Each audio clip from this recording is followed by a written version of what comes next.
sound so sweet. You spit the facts while I keep the crowd on their feet. Football season be the reason that I be bringing this heat. Georgia music representing 104.3. Hey, Welcome to the show. Sing along wherever you are, in your car, at home, the office. Welcome to the show. And it's National Cookie Day, so that's very exciting. But there is something else that I want to get to today. Today is a anniversary, and it affects our show. It affects the long-term well-being of this show, but I'm not going to tell you just yet. I know you don't know what it is, but I will tell you later on. I know what it is. What is it? Well, I'm not going to tell you. Well, we'll talk about it later. I know what it is. No, we'll talk about it later. No. I want to know what you know. Bring it up. I want to know what you know. When you bring it up, we'll what talk is about it. What is it? I don't know. All right. Crowder's going to be joining us momentarily. He's in Nashville today. He's making the rounds this week. He's everywhere. I don't like when you do that, by the way. What? Like, why are you keeping secrets? Just I want to be prepared for whatever it is we're doing. Well, I think that's part of the charm of the show. Huh. I select certain things we know we're going to talk about. Yeah. Other things I want to get your instant natural reaction. I don't want you to prepare for anything. But now it seems like you're nervous. Well, only because the way you set it up, you said it affects the long-term future of the show. It's a long-running conversation that we've had on the show. It's nothing to be worried about. I want to just relax. It's nothing to be worried about.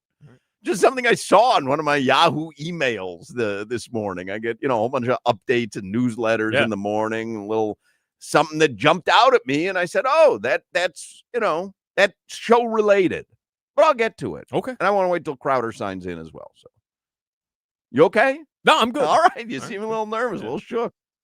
Heat lost to the Mavericks. Maybe that's why Solana's a little upset. Mavericks a little better than they let on at the beginning of the season. Yeah, I mean, Anthony Davis being healthy. Kind of a difference. Makes you better. Yeah. There's no doubt.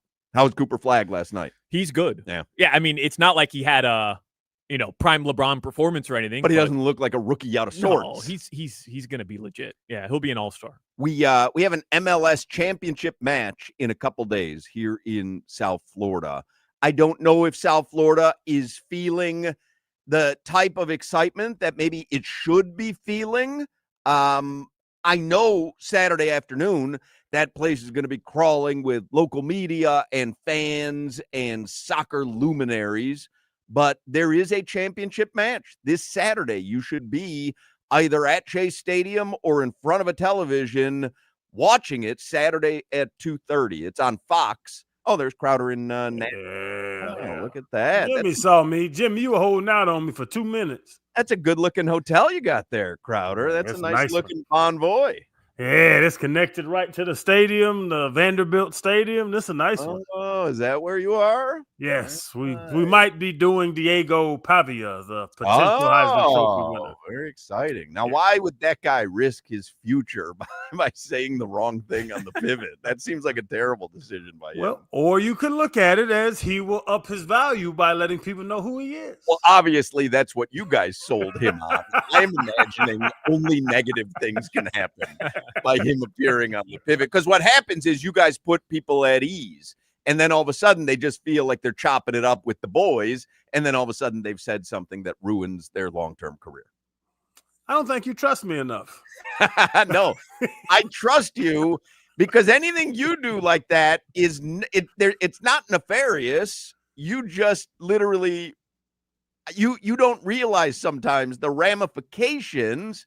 As I probably need to go no further than Jordan Hudson. Like sometimes you just say things and then all of a sudden there's ramifications and you're, in your blissful ignorance going, what happened?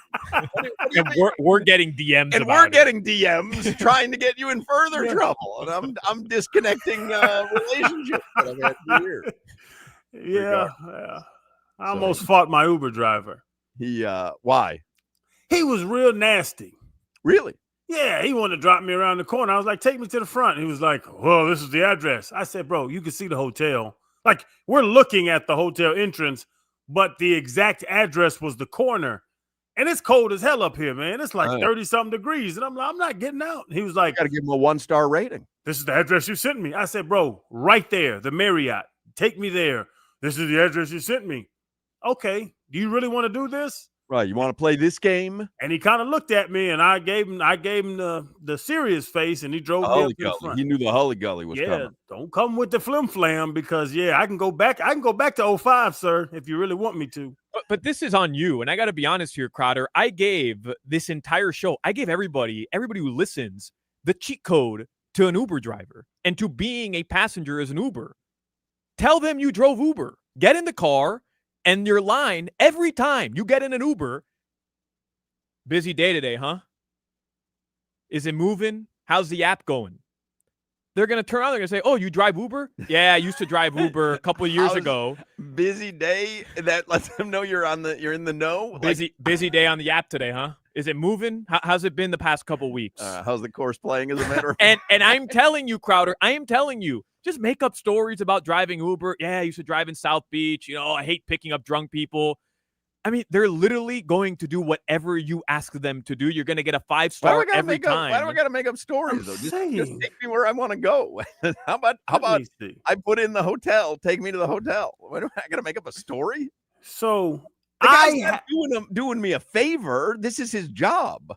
I have to create a whole world for myself because Mina, I just had to find his real name. Mina doesn't want to drive me an extra 200 yards. I have to say, how's the app going? It's just like the connection you have or the connection you want to have with a waiter. You sit down at a restaurant. Well, I do that. Crowder knows. I make conversation with the person behind the counter. Of course. How's the spicy ketchup? Huh? Yeah. It's spicy. No, anyone can say that. I do something where she knows I'm in the know. Imagine being a waiter. You come, you bring the menu to somebody, say, hi, I'm Alejandro. I'll be your waiter today. And the person just looks at their phone. All right. And it's the same thing with people. They get in these Ubers and they don't want to talk. They don't want to say hi to the Uber driver, treat them like a human. I know. I drove Uber. Did you? I actually took Whittingham's hack when I was in Tampa and I had to get back to Brightline. Schedule your Uber in advance. I didn't realize that was like a thing. What a pleasure. I scheduled it the night before. Guys there 20 minutes before, instead of me sitting down in their car, the valet circle or downstairs by, I set it up the night before. Guy's sitting there. He texts me, 20 minutes prior. Hey, I'm here in the parking lot. Just Uber. How about that, fellas? Just Uber. Right, but do it in advance. If you know that you're leaving a certain place and have to be somewhere, do it in advance. Listen, you're in a human relations job, like this waiter thing Solana's talking about. I'm gonna order an appetizer, a meal, maybe dessert, a couple drinks. Bring my crap to the table. We don't have to be best friends. I don't need to know your mom's name. Just do your job. Do your job. I'm an Uber One member now. Oh. Do you know that it's free with the Platinum card? I do. How about that? Mm-hmm. Yeah, very exciting. Yeah. All right. Anyway, I have a Platinum card. Yeah. You get Uber One for free. What does that mean? I don't know, but I had $100 Uber fare from Tampa to Orlando, the Brightline station. All of a sudden, $6 appeared in my Uber account. Wow. You get 6% back of anything that you Uber. What? Yeah. Oh, man, I got to get on this. Right, because the Pivot pays for all your Ubers, but you're going to be the recipient of the 6% back. Let's go. Yeah, do a full year membership, and then you'll get the charge back on your Platinum card. There's a lot of benefits with that Amex Platinum card that you don't know about. Well, I know about them. Well, no, you don't. I do. I'm telling you right now, Lululemon, did you know? Yeah. You buy a $75 every quarter. Wow. So why don't you wear Lulu? Well, my wife uses it. Oh, okay. Because it's Lululemon. You use it? I love Lulu. You want to see Hoch and Lulu? You look like a Lulu. Yeah, I can't do Lulu because that's like tight fit clothing. Yeah. That is not my body type, man. I'm wearing Lulu pants right now. Yeah, I need loose. Look over here. Look over here. Look what I got over here. Yeah, look at that. I'm seeing too much of it. Is what I'm are seeing. Y'all doing? You don't want to know. Anyway, I was saying MLS championship match this Saturday in Fort Lauderdale. We are going to receive a studio visit today from the MLS championship trophy and Kevin Egan, the MLS studio host on Apple TV. So we're going to get into the spirit. Tomorrow, Whittingham will join us on the show, and we'll talk even more about Inter Miami and Vancouver going at it on Saturday for the MLS championship. Let me give you a quick fantasy football report. These are brought to you by Tito's Handmade Vodka. Tito's Handmade Vodka is America's favorite vodka for a reason. Distilled 6 times till it's just right. Tito's is known for great vodka, giving back and doing good for dogs. Distilled and bottled by 5th Generation Inc., Austin, Texas. 40% alcohol by volume. Savor responsibly. Are fantasy leagues ending soon? I don't play fantasy football. Traditionally, this would be the last week of fantasy football. For the regular season. Playoffs start next week. Some leagues differ, so you could be starting playoffs this week. All right. So this is from Bleacher Report. They do, fantasy sleepers for the coming Sunday. One of them is Darren Waller. And they write, in case you haven't heard or missed the must-watch game between the Saints and the Dolphins last week, Darren Waller is back in action. Last Saturday, Miami activated the 33-year-old from injured reserve, and he caught 2 passes for 47 yards in a win over the Saints. With another week of practice, Waller should be more productive against the Jets. Remember, he made his season debut against Gang Green in week 4, catching 3 passes for 27 yards and 2 touchdowns. Though his receiving yard totals aren't impressive, he's a strong red zone threat. He scored 4 touchdowns in his first 3 games with the Dolphins. Going against the Jets' 27th ranked pass defense, Waller will continue to play a key role in the Dolphins' red zone offense. He's touchdown dependent, but in weeks against porous pass defenses, he is an intriguing start for managers in need of a boost at the tight end spot. That sounds good. I guess it sounds good for the Dolphins. I'm not starting them on my fantasy league, but I feel like the Dolphins are going to bleep the bed this coming Sunday. Really? Yeah, this Sunday. Letdown game? I feel like it's a letdown game. We're kind of on a high with 3 wins in a row. The Jets are really terrible. And I just have this thing where when 2 bad teams play each other twice in a season, I feel like it's hard for one team to beat the other both times. I think Tyrod Taylor causes problems for the Dolphins. I'm just nervous about Sunday. You just said they're a really bad team. I agree. The Jets are terrible. The Commanders were terrible and the Saints were terrible. It took overtime with the Commanders and the Jets. The Saints. It took a 4th and 1 stop to beat them. It's going to be a close game late, and we don't know what's going to happen. That's what I think. Like we're playing in the toilet bowl tournament right now in these last 3 weeks. I'm nervous, man. Well, what's funny is while you're reading that, I wonder if the person who wrote it realized that Darren Waller producing means Tua Tagovailoa has to get him the football. Tua's 0-7 when it's 46 degrees or colder at kickoff. It's supposed to be in the 30s in New York this upcoming Sunday. That's really why I'm worried about this game. The Jets stink, but the Dolphins having to play in cold weather, no joke. I'm concerned. They are bad historically. But no, Hog, you've had a problem with them treating Tua like this little delicate flower, and I think Brian Flores created the narrative. He gets hurt a lot. Now he can't run, and now if it gets a little chilly, he can't throw. Like, is the narrative real? Because I know you don't like the narrative. Well, he's this delicate flower. It's like stereotypes, right? There's a modicum of truth in all stereotypes. Mm-hmm. There's a modicum of truth in that narrative. I think it was really fostered by Brian Flores, and I think it was unfair, much of it. But there is no arguing the stats of Tua in cold weather. There's literally no arguing. That's not Brian Flores' narrative. That is the facts. He does not win in cold weather. If it gets chilly, he can't throw the ball. The numbers are the numbers. Yes, sir. He's what? 0-7? 0-7 when the temperature is 46 which degrees. Is not even freezing cold, by the way. It's colder than 46 right now in Nashville. But the numbers are the numbers. Until you do it, the numbers are the numbers. It's a fair criticism. And the Dolphins, I was reading in Dolphins Wire earlier this week, Dolphins have not won a game where the temperature is below 40 since 2016. We're some little delicate flowers. Our delicate flowers. I mean, Crowder, you watched them play against Kansas City in the playoff game. Yeah. Well, that was a little unfair. That was a little unfair. Kansas City had the same weather. Yeah, but they live in Kansas City. And it was subhuman.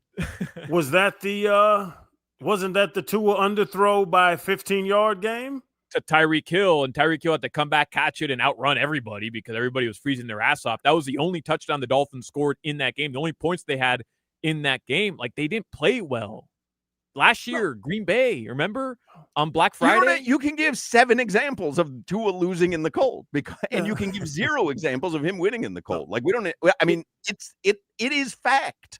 It's legit. I think the Buffalo Bills game earlier this year when we beat them by damn near 20, it was because they were hot and they weren't used to the heat down here. My rookie year, we played the Broncos. They were 12-4 that year. We whooped their ass, and Champ Bailey couldn't even stand up in the fourth quarter. He took a knee between snaps. Like, the weather difference is real, but to make $250 million and not be able to play if it's Totally different. Yeah, but that's a totally different argument. Like, I wouldn't say cold. 46 is brisk. Yeah, I'm not telling you that it's right or it's understandable, but it is a fact. I've been thinking, and I know you guys are going to just brush this off as being hot takey. Zach Wilson, revenge game in New York on Sunday. I'm in. Sold. Bench Tua. Let's do Zach Wilson. Let's go. Oh, goodness gracious. For what? Brilliant idea. Keep the win streak going. Yeah, Zach got us. He's won in cold weather before. He's not 0-7. That's right. He's not winless. Yeah, I like it. And 0-6. All right, let's do a quick look at the headlines because Gino Torretta is going to join us. record? I want to have enough time with Gino Torretta because there's so much college football hoo-ha going on. Headlines are brought to you by Durrell Kia, home of the Pricito, our lowest price. Visit them at Durrell Kia or DurrellKia.com. All right, guys. The Heat did lose yesterday. I'm just going to give you the, if you didn't watch the game, Tyler Hero not scoring in the second half, not good. Andrew Wiggins going 4 of 19, not good. The Heat just didn't make shots. Period. End of story. They're going to play the Magic tomorrow. Victor Bermudez texts me, you all are the Curb Your Enthusiasm of radio, and the Canes just won in 34-degree weather. I was surprised. That was one of my fears going into that Pitt game with the Canes, was that it's going to be chilly, and these guys play in Miami. Oh, no. Dogs can win in the cold or hot. But Tua can't because he has no dog in him. He's a kitty cat. All right, Brian Flores, settle down. Rawr. What noise do cats make? Is it? Mine sounds just, to me, like a human. Hey, Mark. Man, I'm going to slap Rocky. You better keep Rocky away from me. Good morning, Mark. I appreciate the breakfast. That's what I hear. Something about your government name? Something about Mark, yeah. Something about WQAM hosts and their cats just speaking to them. Get that cat out of here. Hello, Mark. Hey, Mark. I'm a bit thirsty. That's weird. Hey, Mark. That's what I hear. That's how it sounds to me. What do you think Renshaw's doing right now? I don't know. I had a nasty answer. I'm going to leave it at that. Anybody see Giannis leave the game in the first quarter yesterday? I did. So it looked bad. It doesn't appear to be very bad. He'll be reevaluated in a few weeks. It looks like he avoided any sort of Achilles tear. The conspiracy theories have begun. Do any of you subscribe to the notion that Giannis faked that injury? No. Okay. No, but he's not rushing back. Right. Let me see how you guys do without me, because I've seen it a little bit this season. You guys are terrible. This will bolster my thought that this team is absolutely awful if I'm not out on the court. And bolster my value because y'all can't beat anybody without me, and now I can carry an entire team on my back. Let me go somewhere with some talent and see what we can really do. He's out of Milwaukee. I saw old Scratchy Throat talking this morning on ESPN. Yeah, Giannis is gone. Who's Scratchy Throat? Doc Rivers. Oh. I talk to him every day. Every day. He had a great voiceover in Uncut Gems. He did. If you remember, he was KG's coach. He did, yeah. It was great. It was fantastic. He was very good in it at the end. Who did he voice over? Doc Rivers. So he played himself. Correct. But it was acting. This is my problem with you praising people for acting themselves. Why? Because it's not hard to be yourself. Oh, the hell it's not. Tell your therapist.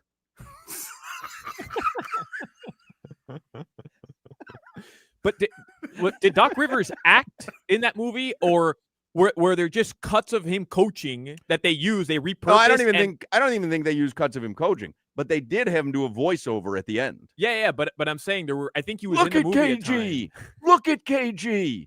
He's locked in. It was like something like that. Yeah. Oh, wow, man. That was great.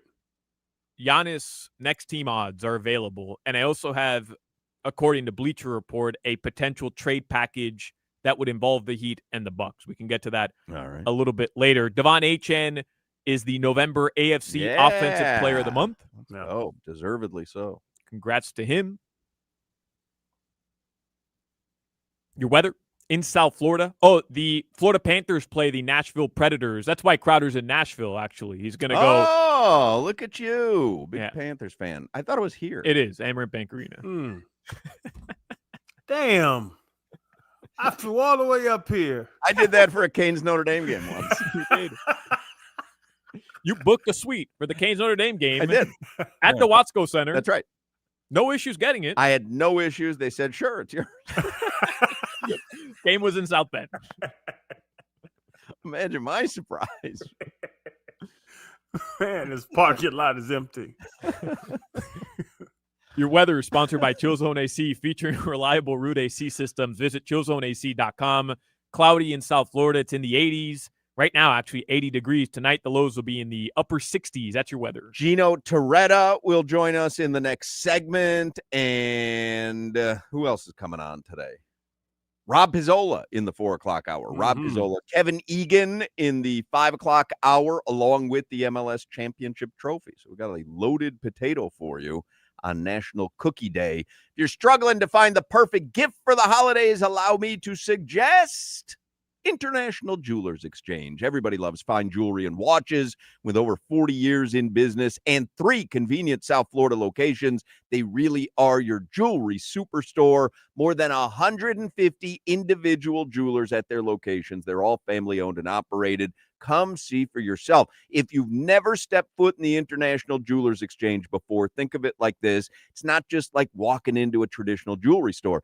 It's a superstore.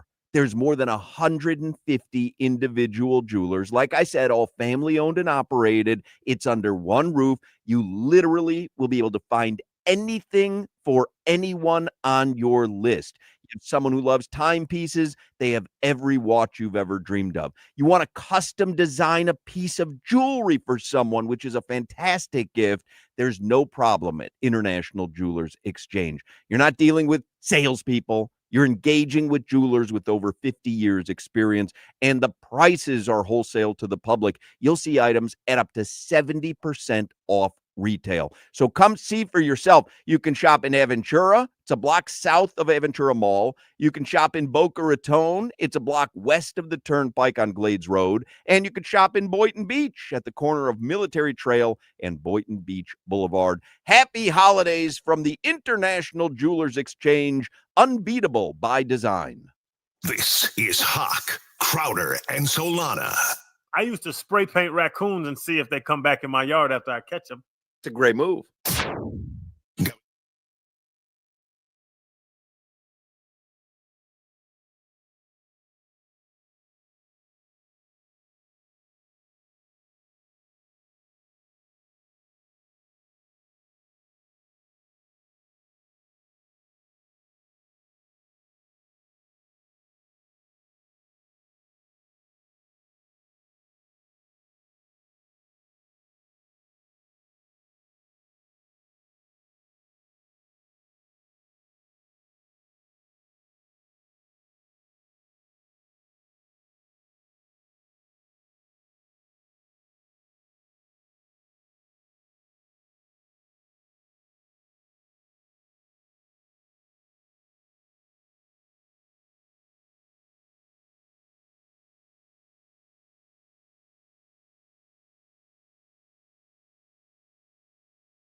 All right, get to Gino Toretta here in 1 second. Get in on the holiday spirit. Everyone's on the nice list at Hard Rock Bet. Sign up, place a $5 wager. If it wins, you'll score $150 in bonus bets on top of your winnings. So you got a winning bet and a boosted bankroll. That's a gift worth unwrapping. Touchdowns win games. They win bets too. Pick your favorite playmaker to reach pay dirt in Week 14 on the Hard Rock Bet app. I've been suggesting all week Devon Achane, Offensive Player of the Month for the AFC, right? I mean, bet him anytime touchdowns. Probably not great odds, but that's probably a pretty good anytime touchdown bet.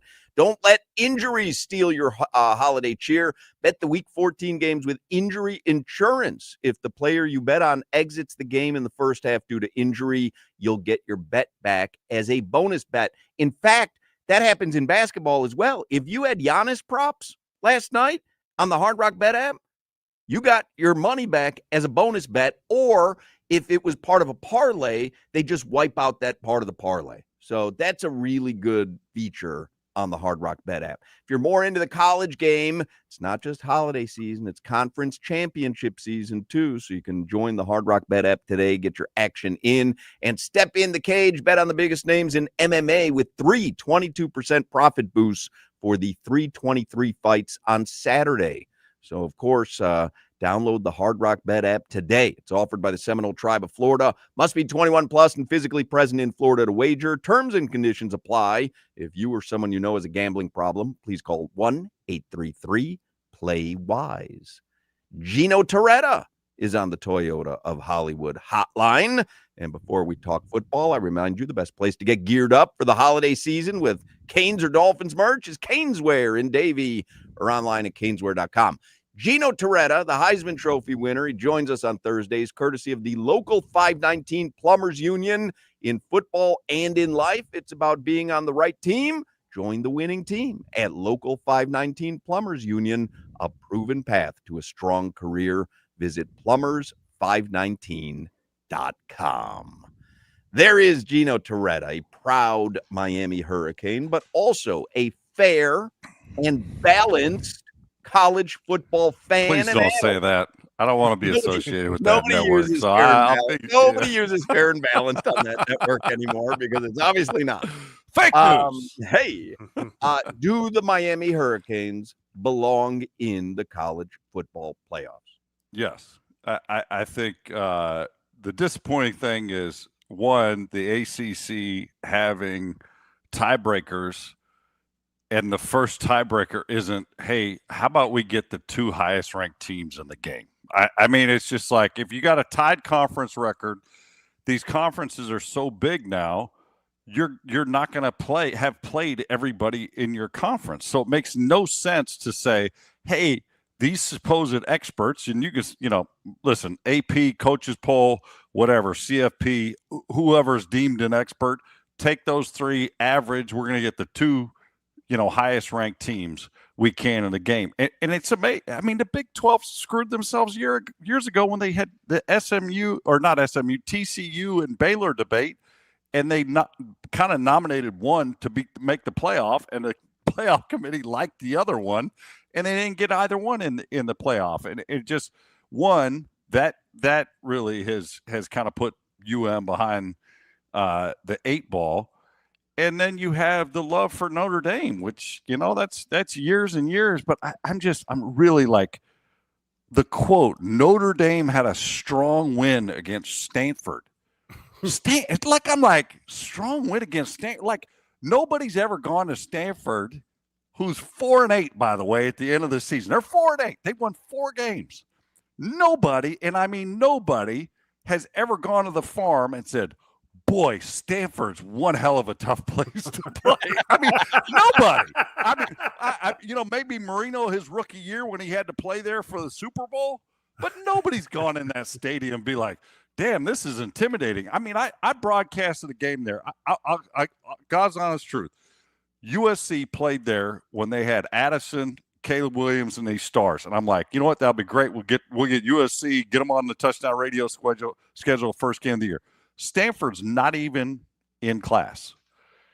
If there was 10,000 people at that game, I would have been shocked. And there's a local pizza place, I think it's called Howie's or something like this, like catty corner from the stadium, which has an awesome potato pizza. Huh?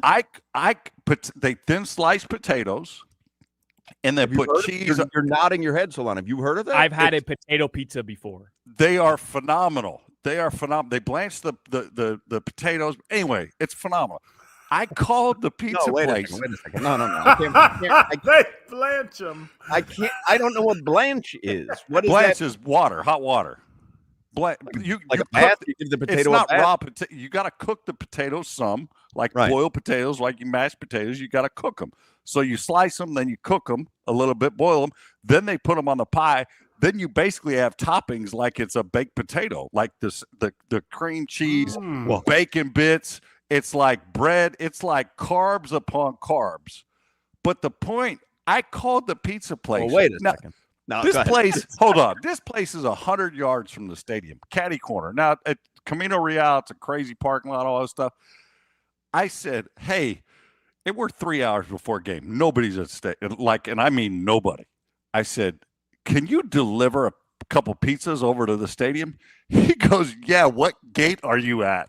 And could you imagine going in anywhere else in See that America? at the Orange Bowl. Yeah. Hey, you no call, $20 Bowl. no blocky. Pull up 17th Avenue and 8th Street.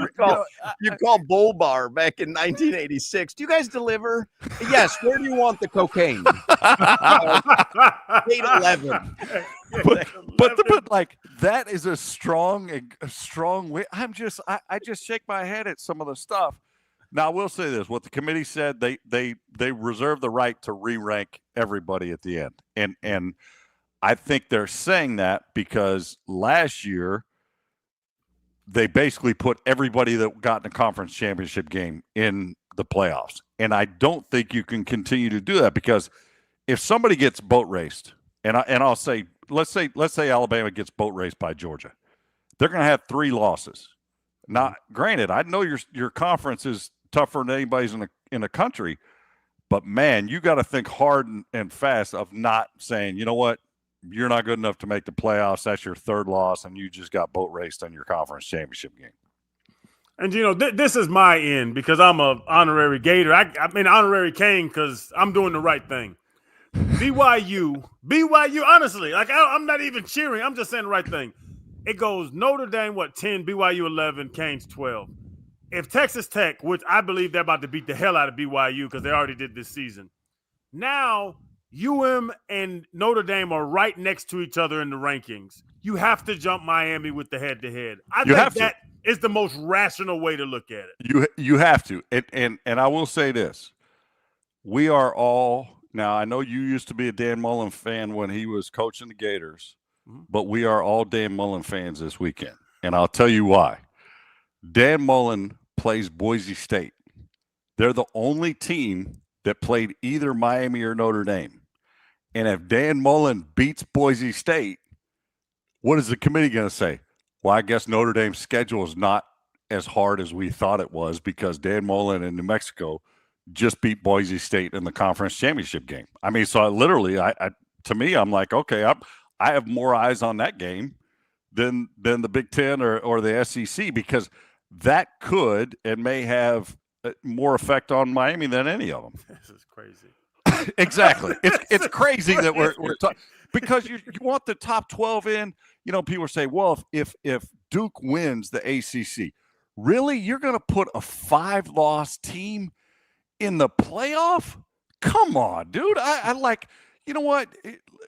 I'll give you the debate 9-14, but a 5-loss team, that's just the ACC being stupid with their tie-breaking things. And if it screws Miami to go 10-2 2 years in a row and get nixed from the playoffs, that's just reason to, try to move on and get in a different conference, to be honest with you.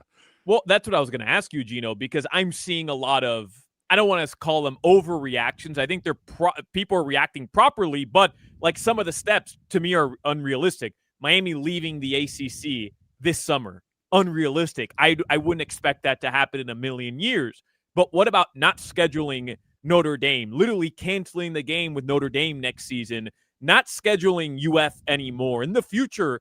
I was bringing this up to Dono yesterday. Like, what incentive does Miami have to schedule anybody not named Bethune-Cookman, 6 times in their out of conference games anymore if literally it does not matter? All that matters for them is going undefeated in conference play. Well, I would say it does matter because look at Notre Dame. The reason they're 10-2 and really there's a debate is their schedule's horse bleep. I mean, let's be honest. Outside of Texas A&M and Miami, like Notre Dame's strongest point in this whole thing is we had 2 losses against 2 great teams. What? I mean, dude, like, hey, we played them close. You know what? You still lost. That's why you have to schedule good teams. That's why you have to schedule hard teams. And it's like UM's getting penalized for beating them. And then Notre Dame's getting credit for losing closely to Texas A&M and to Miami. It's like there's different rules for different schools. And I hope they're doing it right because they've now they put Alabama in front of Notre Dame. But if you have Notre Dame and Miami next to each other and they have the same record, they're not playing today or this weekend, and you don't say, hey, what matters the most? One, kick the other team's butt on the actual field. Not in make-believe, not in Madden, not in Sega Genesis or anything. On the field. Yeah. Gino Torretta, I want to get your opinion before we run out of time here. Your opinion on what transpired with Lane Kiffin, because that was obviously, you couldn't escape that over the weekend, and now he's at LSU, and Ole Miss be damned. What do you make of it? Well, I would say this. One, Florida State got screwed for a quarterback getting hurt.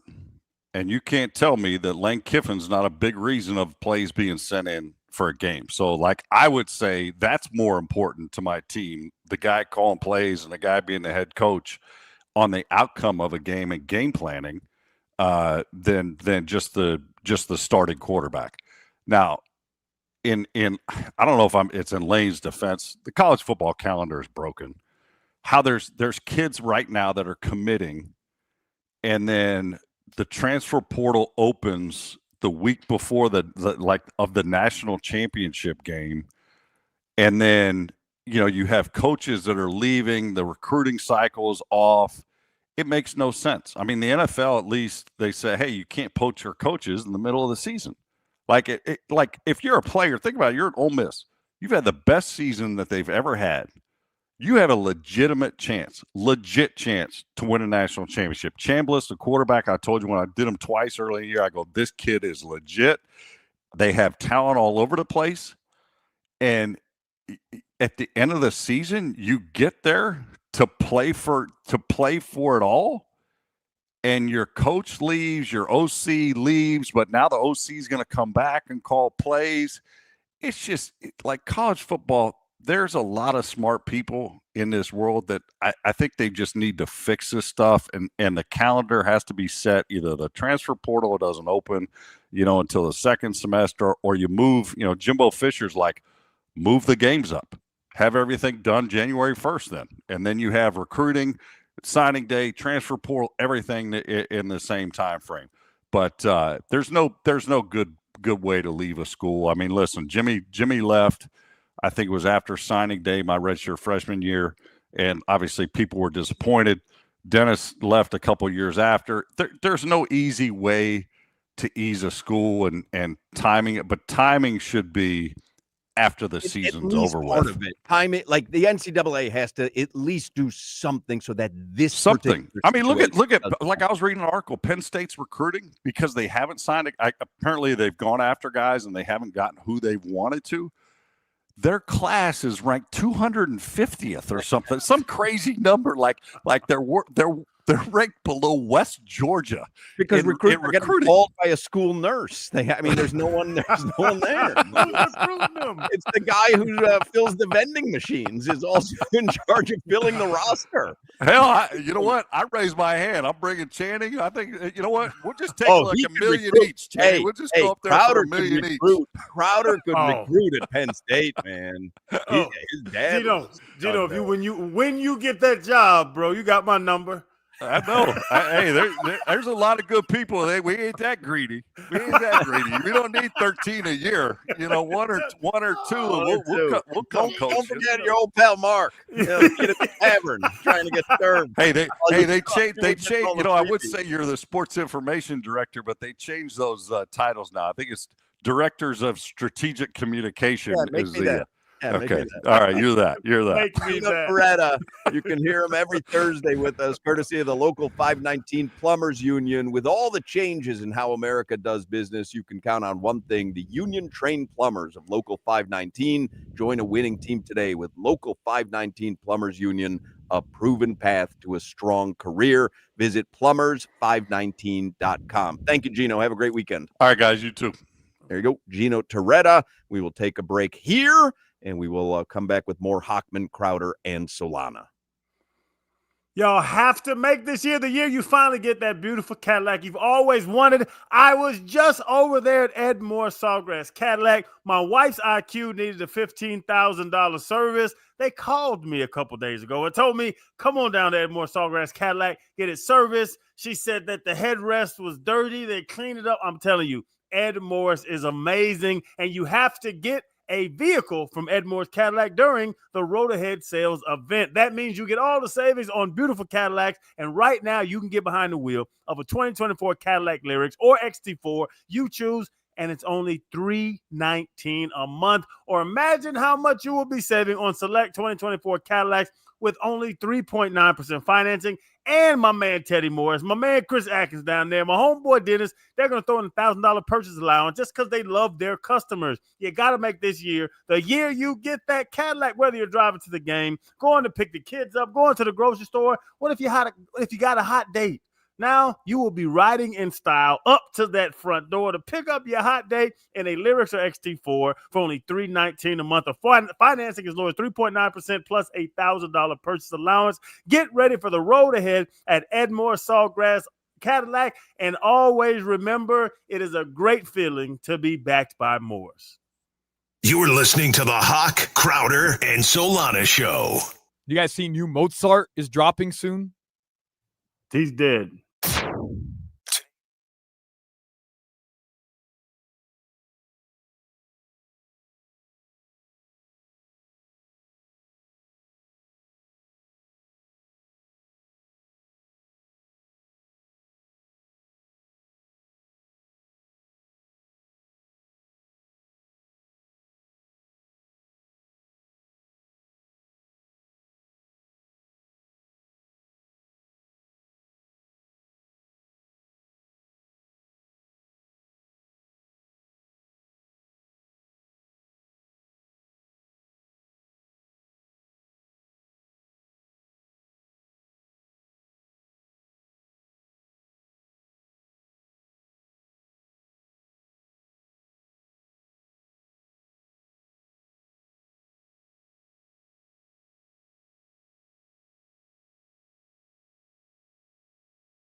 Jay-Z is 56 years old today.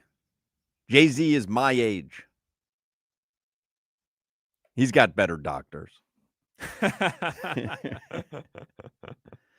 Jay-Z, 56 years old today. Sounds old when I say it about him. It doesn't feel old when I say it about me. I told you the other day, you don't look a day over 50. Well, thank you. Yeah. You look good for 50. You mean that? Yeah, I swear. You look good for 50. I'll take that. Jay-Z Crowder is 56 years old today. Does that sound old? For Jay-Z, yeah. For you, no. That's what I was saying, right? Doesn't it sound? It sounds old for him, right?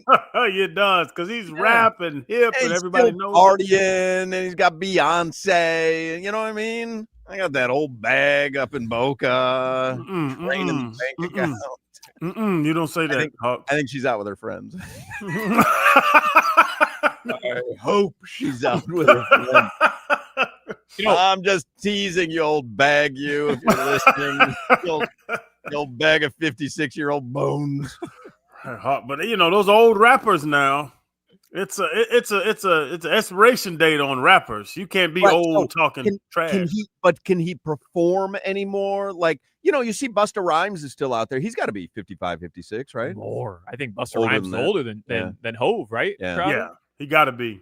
Yeah, because rappers don't really like Beyonce's at 58. Beyonce can't rhinestone tour anymore. Whatever the hell that thing called. Ooh, I don't know about that, bro. Cowboy Carter. The dropping the knees and the bending and the kicking in the water, man. She's gonna fall. How old is J-Lo? Isn't she like probably 50? 50? Mm-hmm. Yeah. You're talking about Jenny from the Block? That's who I'm talking about. Busta Rhymes, by the way, 53. Yeah, I told you. Well, he's younger. He's younger than Jay-Z. Wow, he's younger than El Presidente. That's crazy. Yeah.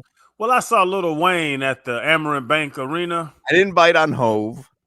And I was gonna go with Jigga, but I had to be very careful with that one. Stay away from that. Stay away from this. Let's say Hove. I didn't bite on Hove. I did bite on Jenny from the Block. I was gonna try H to the Izzo. But here's the thing, Crowder.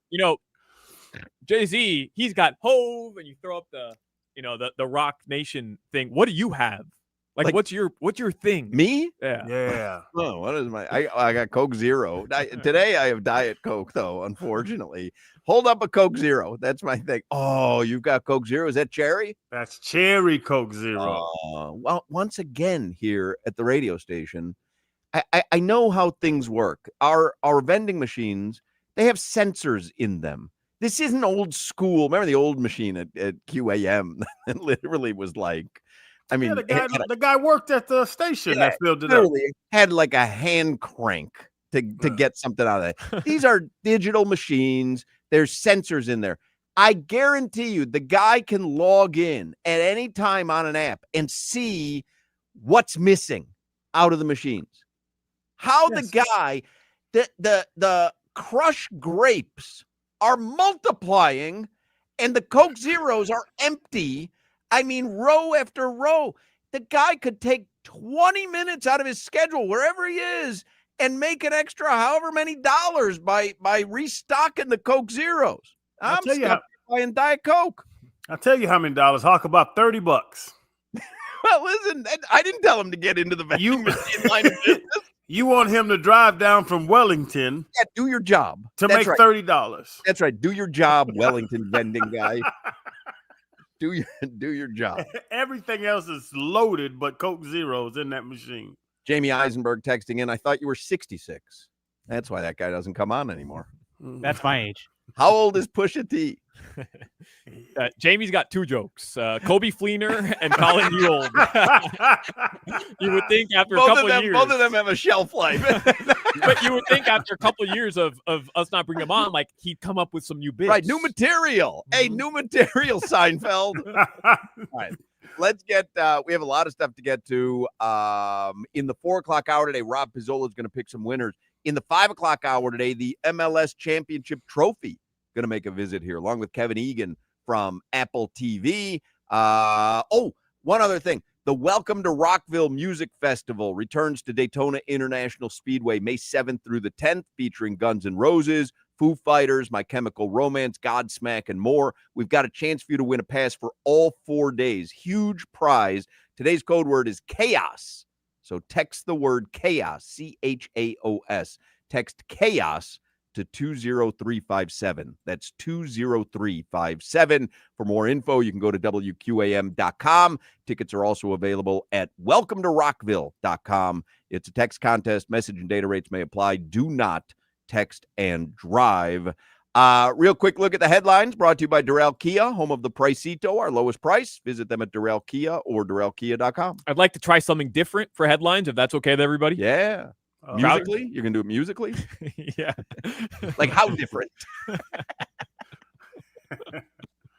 I tried that once, and it turned into Noche de Sixto. So I don't think I'll go down that path again. We got to play it now. Also has a shelf life. So I tried to do a quiz yesterday on the 2006 NBA championship from the Miami Heat, and it was an epic disaster. What are you talking about? I nailed it. Yeah, well, all we got to was that Keon Dooling has a criminal past. Who knew what we didn't uncover during that quiz?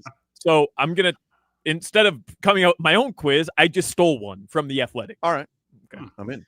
All right, so they do This Week in Sports Trivia. Okay. They do this every week, and I do these every week, and I thought it'd just be a fun exercise because really it's how much are you keeping up with what's gone on in sports this week? Okay. Going back to last weekend. So it's just a series of 5 or 6 questions. Now, it is multiple choice. The first couple, we don't need multiple choice. I think we'll be able to get them. At the back end, I might have to give you some of the options, the multiple choice options, and we'll see how we do. Okay. All right. So question number 1. Lane Kiffin shocked the college football world. Ole Miss. When he left Ole Miss, which is LSU. contending for a national title for LSU. How much will LSU pay Lane $12 Kiffin million. $13 million in his new contract? $13 million a season. Everybody agree? No, he $1. said 12. He said 12. Jimmy went with $1 like he's on Price is Right. We went over if it's under 12. No, I know it's $13 million. 13? Yeah. That's your final answer? Yeah, I'm 100% certain. All right. Would you like to phone a friend? No, it's $13 million a year. No, it's not. Yeah. 13 million is correct. I know. Oh. I'm the sports expert on the show. It's my name first.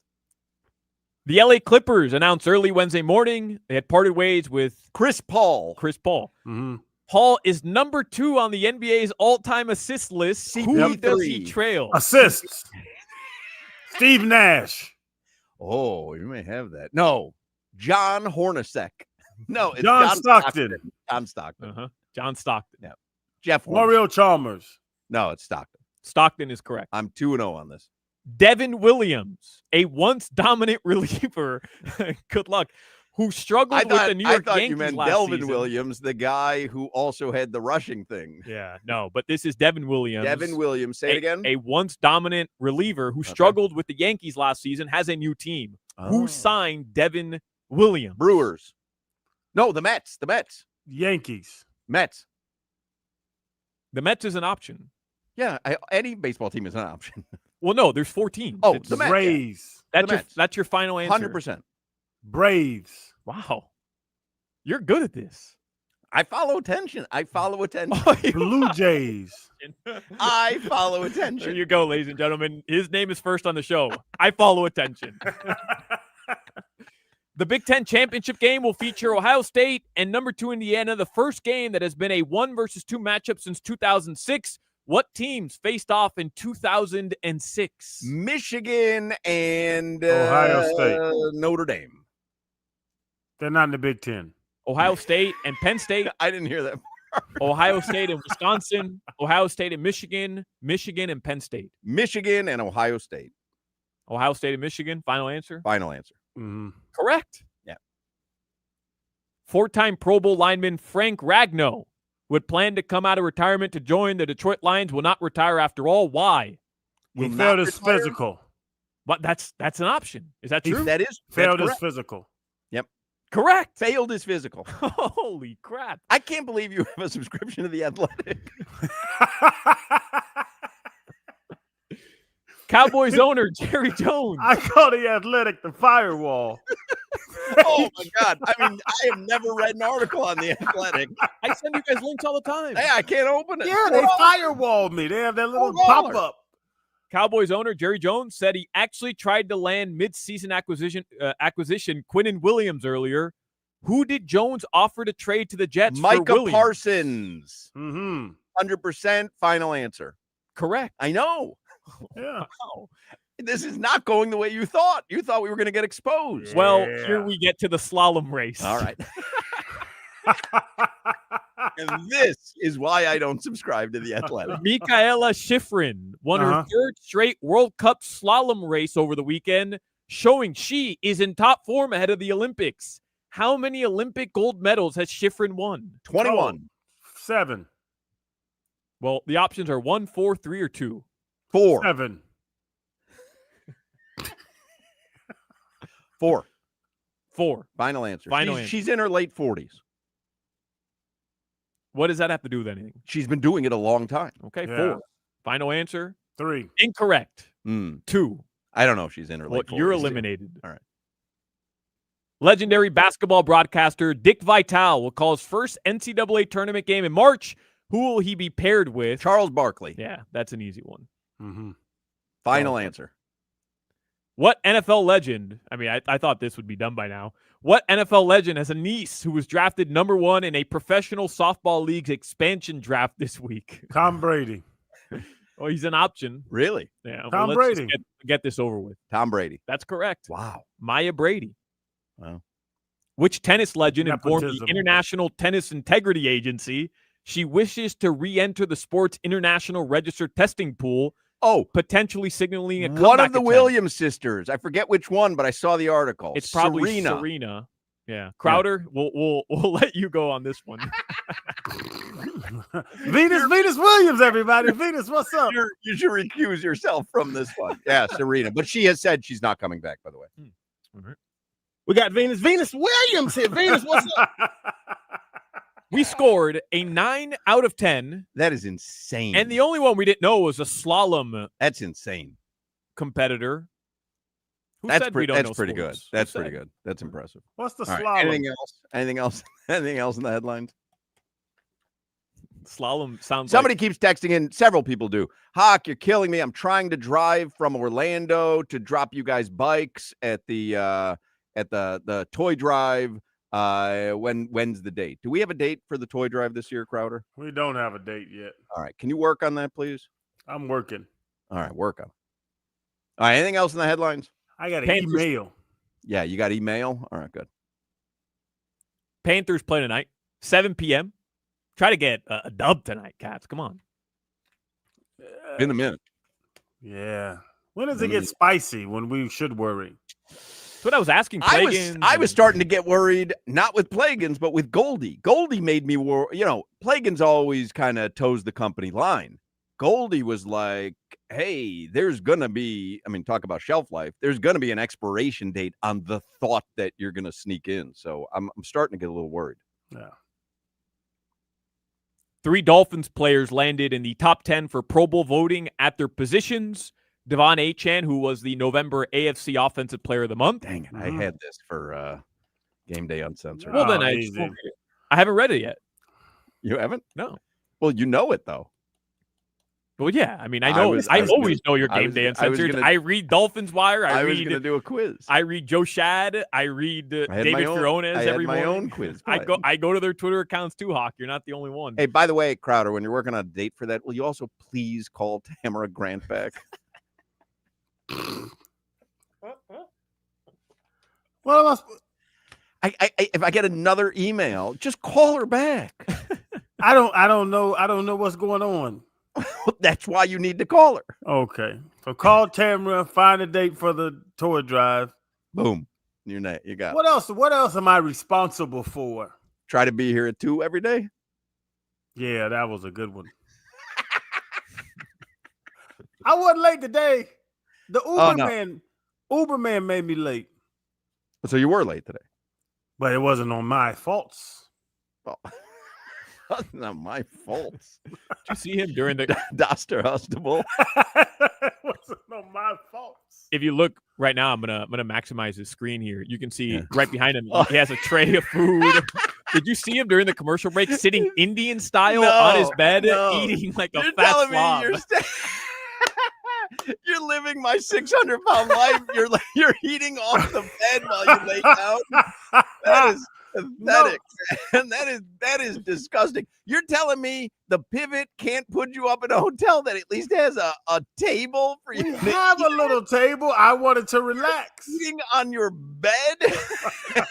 He was sitting Indian style, eating on his bed. That's a Cobb salad and deviled eggs. That's a That is healthy meal. Pathetic. Oh, what that bed must smell like. The airplane later. He's getting on a plane later. Crying out loud. He's got big room service metal trays on his bed. Oh, That was disgusting. delicious.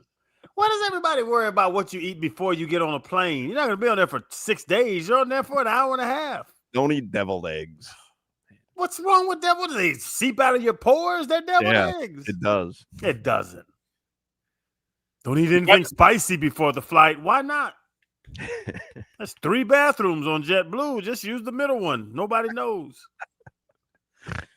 Your weather is sponsored by ChillZone AC, featuring reliable root AC systems. Visit chillzoneac.com. It's 80 degrees. It'll get chillier throughout the afternoon. That is your weather. All right, we'll take care of some more stuff in the next segment, including Game Day Uncensored. It's holiday shopping season. It's bowl season. It's conference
becoming obese and bedridden and just watching TV all day and having people bring me food.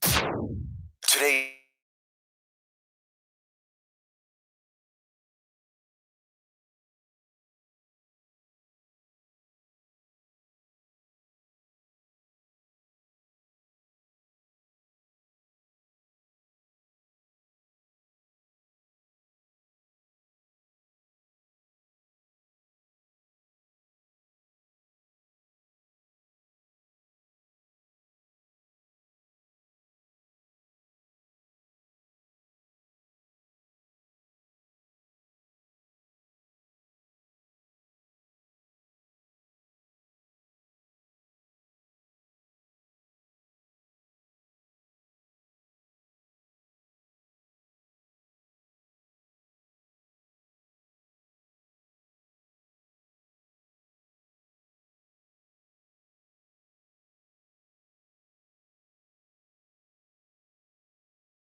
Great song, Jimmy. My wheelhouse. All right, before we continue on, Gulfstream Park in beautiful Hallandale Beach is off and racing. Time for you to spend a great afternoon at Gulfstream Park. The championship meet is underway. Live racing every Thursday through Sunday, which means today. Witness the nation's top horses and jockeys compete on the iconic Gulfstream track and enjoy the thrill of racing all season long. You can make it a full day out in 10 Palms Restaurant with premium dining and unbeatable track views and convenient wagering options. Gulfstream Park offers the hottest slots and electronic table games. It combines the excitement of casino gaming with the thrill of thoroughbred racing in one electrifying destination. Gulfstream's annual wall calendar giveaway is this Friday, tomorrow. You can stop by, pick up a complimentary 2026 wall calendar while supplies last. You can book New Year's Eve right now at 10 Palms. That's an incredible way to ring in the new year. Get tickets for the ultimate New Year's Eve celebration. Your ticket includes premium endless dining, live band, DJ, party favors, photo booth, and a midnight champagne toast. And I've been reminding you, don't forget to purchase your Pegasus World Cup tickets soon because they will sell out. It's going to be here before you know it, and tickets will sell out. You can get those tickets and you can get all the info at gulfstreampark.com. All right. 15 minutes of Game Day Uncensored. That's brought to you by the Lexus December to Remember sales event. Get offers on select models for a limited time. Learn more at lexus.com. Crowder's about to blow us away with his first words here because his microphone is super loud. We can hear it already. Hey, fellas. Yeah, there you go. Get Is a couple everything words okay? out of the way. Yeah, get a couple words out of the way. One more. Hey, fellas. And then I'm working on the toy drive currently. oh, there you go. You're doing some business during the commercial break. Yeah, what's the lady's name again? Tamara Grant. She hosts mornings on 101.5 Light FM. with Julie Guy. Okay. Look on my call log or email. Well, look on your call log if you've called her. I mean, she wouldn't need to go through us if she had your number. Or maybe she has called you and you haven't called back. Yeah, look through your call log. The reason I love talking to Crowder about stuff like this is I get to experience what it would be like if my dad were still alive. You know what I mean? Like, it's heartwarming for me. It's like having a couple moments every day with Lyle. I don't know, man. All these activations that people have in their lives. That's right. Dad, look on the call log. You know where the call log is, Dad? Yes, I do. Here's for Game Day Uncensored, by the way, Sunday, 9 a.m. on this very radio station. Tobin, Solana, Chris Perkins, Omar Kelly. They'll get you ready. Dolphins are 2.5-point favorites still over the Jets in New York on Sunday. Just looking at some of the props here. You want to guess? Devon Achane rushing props for Sunday. 78. Wow, 77.5. I won't even make you guess. That is that is like right on the money there. Ollie Gordon, 16.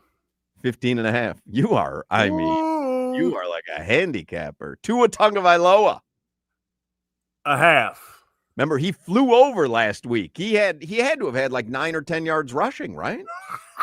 I'm not even kidding. No, yeah, I think he did. I think he did. Over. Yeah. For him? Yes, you're right. Well, 2.5. 1.5. Tyrod is 23.5, by the way. Receiving, Jalen Waddle, over under on receiving yards. Oh, this is tough because he had big games, but he's been struggling. 48. Solana?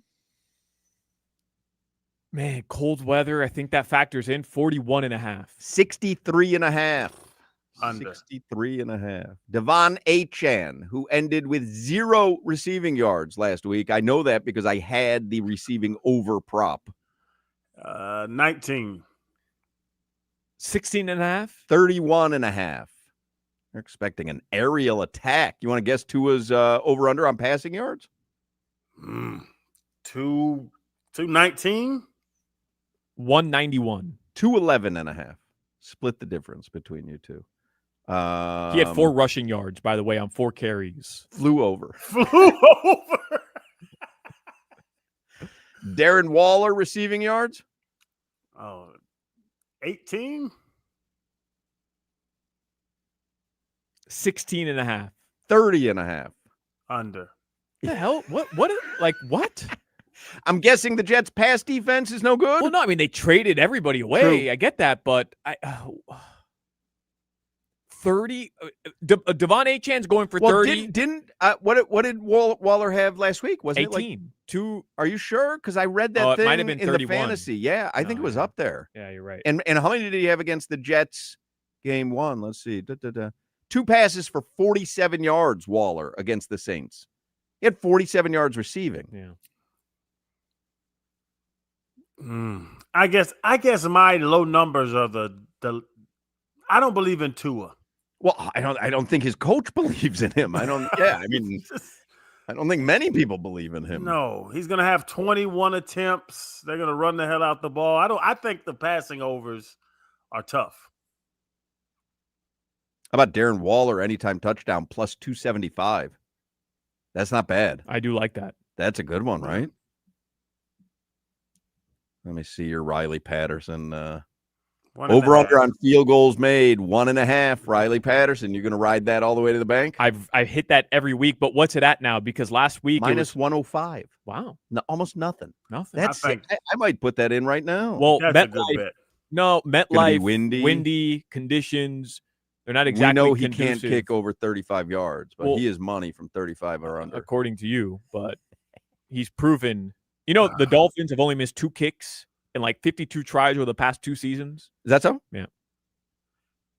But they'll get in field goal range. They're not going to score. I love the thing. That's why the over on field goals seems to be such a money bet, because they can't get the ball into the end zone. He had 3 in the first half last week, right? Yeah, hat trick. Yeah. 1.5. I think that's that's money. So you're saying 3 is a hat trick? Yeah, he had a hattie. That's money, Jenny from the block. Are you closer to Jenny from the block or Hove? Solana? Me? Yes. I'm Hove. Are you kidding? The pants you're wearing are literally the pants J-Lo wears. Yeah, but I did carry around a rhyme book in high school. I'm basically the That's Carter true. Enterprise. That is true. All right, let's take a break here. Rob Pizzola is going to join us in the 4:00 hour. In the 5:00 hour, the MLS Championship Trophy is going to be here. Kevin Egan from Apple TV is going to be here, and we'll talk a little MLS Championship with him. So very excited to see the trophy. Do you know what the trophy looks like? I mean, they've sent it to us, but like, would you have known? Yes. Because we all know what the Larry O'Brien trophy looks like, right? Mm-hmm. We all know what the Stanley Cup Shula Bowl trophy looks like. What's the game where was that for the cadenza? Wasn't that the Shula Bowl? Didn't they win a cadenza? It's not a cadenza. It's a proper trophy. I don't know. It's an armoire. I think they won a cadenza, right? It's a golden armoire. No, but you would have known what the MLS trophy looks like? Yeah, I've watched the MLS Cup final a couple times. No, but I've watched things before. I get you. I don't know what the Iron Bowl trophy looks like. Do you? The Iron Bowl trophy? Do you know what the Iron Bowl is? I would imagine it's Georgia, Alabama, Auburn, Alabama. Auburn, Alabama, right? How can you look so serious with no idea? This guy gave us a quiz on sports. like we Auburn, weren't gonna know Auburn, anything. Alabama. I got it. Yeah, you nailed it. Yeah. After Georgia, Alabama. Yeah. And it's got to be an iron, no? I don't know. Is it an iron? Is it an actual iron? No, it's not an iron. So That's it's two stupid. little football men. Why is it called the Iron Bowl? Does anybody know? The gridiron. Oh. Please don't get into that, now- Solana. now- Hell now- no. You happen to know what? I do. I went back and listened. Did I you know. listen? No. All right, we're gonna take a I'm not doing this. And I listened. The listeners weren't even listening. I wasn't listening. No, I wasn't listening. There was no hash marks.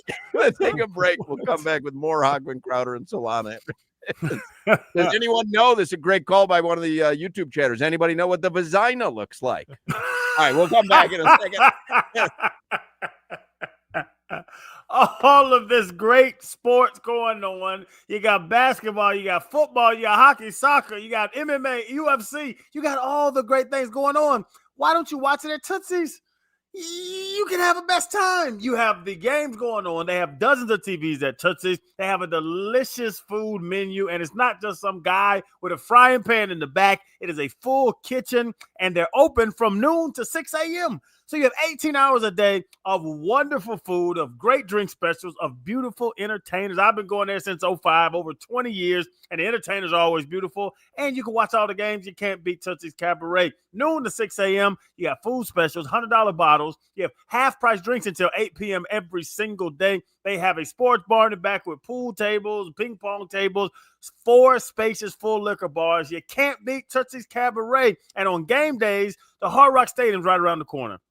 Before the game, after the game, tailgate or post tailgate, whatever you want to say, go to Tootsie's. And if you have a ticket to the Fins or Canes games, you get in for free that entire day of the game and the tailgate takeover. I'm telling you, you don't get a $10 meal anymore. Tailgate takeover on Sundays from noon to 5 p.m. Chicken wings, smash burger fries, fried shrimp and fries, cheese pizza, and chicken nachos are just $10 on Sundays from noon to 5 p.m. You got to go to Tootsie's Cabaret. Like I said, dozens of TVs. They have every sporting event that you want on there. And those entertainers, you got a commercial break, those entertainers are going to be there, and they're going to be beautiful. You got to go to TootsiesCabaret.com for more information.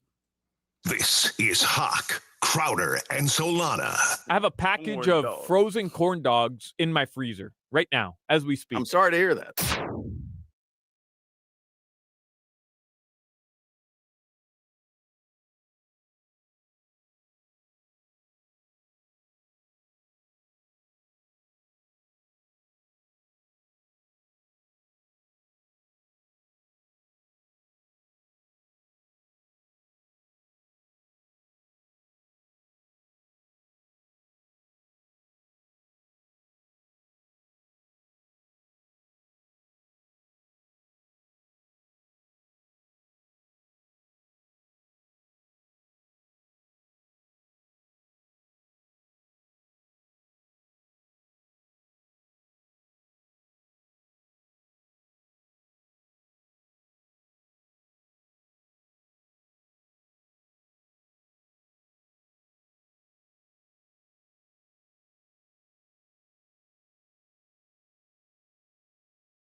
Yeah, Jimmy.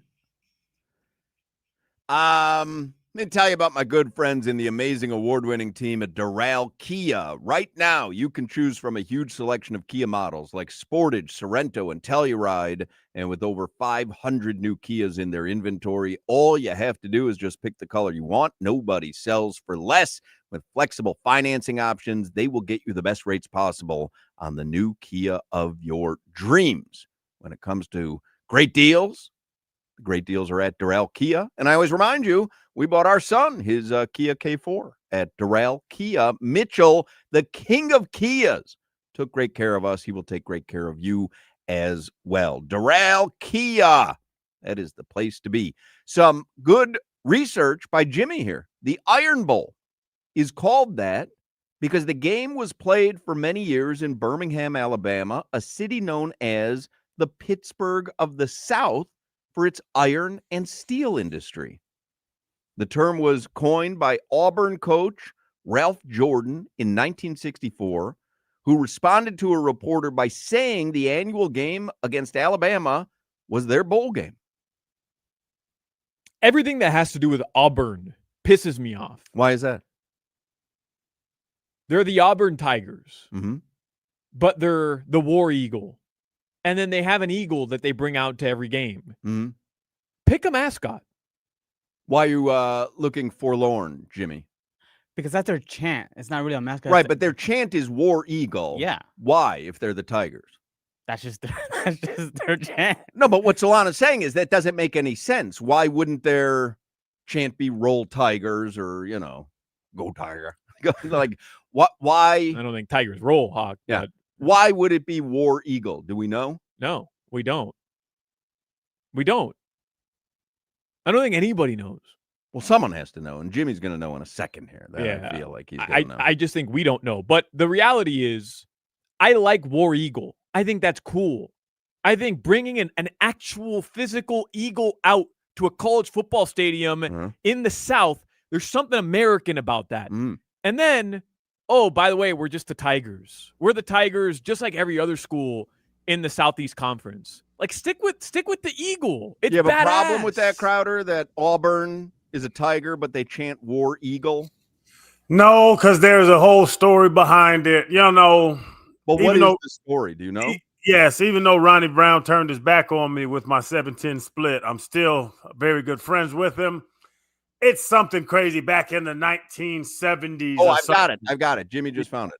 The War Eagle chant is an Auburn University battle cry with several origin stories, the most popular being from a 1892 football game. Okay. Yes. An 1892 football game against Georgia. During that game, a Civil War veteran's pet eagle, God bless the times when we had pet eagles, a Civil War veteran's pet eagle escaped and circled the field while Auburn scored a game-winning drive. Yep. Fans began yelling War Eagle to encourage the team. This is like the Panthers' Year of the Rat. I'm not kidding you. This is the same type of thing. Another story claims it was a student named E.T. Enslin shouted, "It's a War Eagle," after a part of his hat's eagle emblem fell off at a 1913 pep rally. Mm-hmm. I heard the war veteran eagle escape. That's a good story. That's a good story. And it didn't leave the stadium until the game-winning drive ended. And then it actually flew away. I like that. Right. I like so, that. It means something. I wasn't a big fan of the 1800s, but it does mean something. Well, here's the thing. I'm a massive fan of the 1800s. And I bet you are. Well, of course, after the Civil War, crowd. Right. The Civil War was pretty important. Mm-hmm. Yeah. Not post-Civil War. Yeah, you should be a fan of the Civil War. Yeah, big fan. Yeah. Mm-hmm. Yeah. And here's the thing. War Eagle's badass. I'm not complaining about them using War Eagle. On the contrary, I'm saying embrace it. But why do the War Eagle thing? Why bring out an eagle? So just become the Auburn Eagles. Just be the Auburn War Eagles. Why are they the Tigers? And what is it with this Stanford tree? Because it's a cardinal tree. Oh, is that so? Mm-hmm. But here's another stupid thing Wh- about what is Stanford. with this Syracuse orange? You There's seen a lot of stories orange? behind it all. You seen a lot of orange trees up in New York? It's actually the orange men Yeah, I who know. are like, Yeah. bro. People have, because I've gave hell to everybody about their dumb stuff, and then they have this like that. You know what? It's Lane Kiffin bringing up God when he goes to LSU. No, it's not. You make fun of. I'm a Gator. I'm making fun of Ronnie about, are y'all the Tigers or the Eagles? Yeah, man, y'all are confused. That's dumb. It was a Civil War veteran's pet eagle that escaped and didn't leave before the game-winning drive was won. Damn, my bad, bro. They have great stories behind it. It makes you feel bad about giving them hell. But Stanford, for example, they don't have an official mascot. I have that tree. Yeah, it's a tree. Yeah, Right, but I don't think it's there's something there where it's not an official. It's not the official They're the mascot Cardinals. tree. Right, but why are they the Cardinals? He just told you it's a cardinal tree. The cardinal tree. There are things that aren't exactly what you think they are. What you're Like, not understanding? They're the Stanford Cardinals and the tree. The Cardinals and the tree. Huh. They don't have a cardinal mascot per se, like the St. Louis Cardinals. Right. They have a tree. Not a bird. Huh. you know, like there's a duck animal and then there's duck like underneath something. Like there's words that have two meanings. Okay. But what does that have to do with tree and cardinal? Cardinal tree, cardinal bird. Yeah, no, I think what he's saying, Daddy? Daddy? I think what he's saying is Proud of you, he's son. under the impression Proud that of you. I thought the Stanford Cardinals were named the Cardinals based off the bird, but they're actually named the Stanford Cardinals because they're the cardinal tree, Mhm. because that's the tree that's in Sao Paulo, California. No, I don't Big think as that's hell. right. I don't think that's right. No, it's 100% correct. Well, they do have a big dancing tree. Yeah. Yeah, I've seen it. I've seen it. All right, we got to take a break here. The 4:00 hour is coming up. We're going to do headlines in the 4:00 hour. Rob Pizzola is going to join us in the 4:00 hour, and we will have the MLS Championship Trophy here in the 5:00 hour. Before we get there, Yeah. Stanford does not have an official mascot.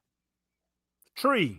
That is according to their website. They do not have an official mascot. I knew I was right about that. Jimmy Kick Rocks. Tree. Their unofficial tree. I will not mascot pick rocks. is a tree. tree. Yeah. But it's not an official mascot. It's just unofficial. Semantics. Well, What does mascot mean? Isn't just a representative of that university? and by the way, the Stanford tree is not a cardinal tree. Cardinal the Stanford tree. tree is a sequoia tree. Oh. No, but a mascot is a person, animal, or object adopted by a group of a sports team or organization that symbolizes and brings them good luck. They have a big ass tree running around the field. They're the trees. Crowder didn't know anything about this. The Cardinal nickname was officially adopted in 1981, referring to the school's official color, Cardinal Red. Cardinal tree. Daddy? Love you, son. And the Stanford, All right, the 4:00 hour's coming up. Worse than your gridiron story. All right, 4:00 hour's coming up. Don't go anywhere. More Hochman, Crowder, and Solana. Unfortunately. Y'all better not go another day. More living- Hochman, Daddy, and Solana coming up. in the 4:00 hour. Proud of you, son. Listen, y'all better not go another day living with chronic pain, because I've told y'all about South Florida's QC Kinetics. Their doctors are standing by to show you how your own body can treat that pain without the need of drugs or surgery. It is called regenerative medicine. Arthritis, tendon pain, joint pain. It can all be treated by QC Kinetics. Regenerative medicine is the best. I went through it, broke my heels. People were trying to put me in casts and wheelchair. I went and got PRP shots. I got healing lasers. 2 treatments. I was back to normal, running around in the yard with the baby Chaz, basketball with Ava, working out with little Chan. I'm telling you, QC Kinetics is the largest, fastest growing regenerative medicine group in the entire country, and they're standing by. The best doctors out there are standing by to help you get rid of that chronic pain. You got to call QC Kinetics today. Don't replace it, regenerate it. Give them a call, 844-77-REGEN. That's 844-777-3436.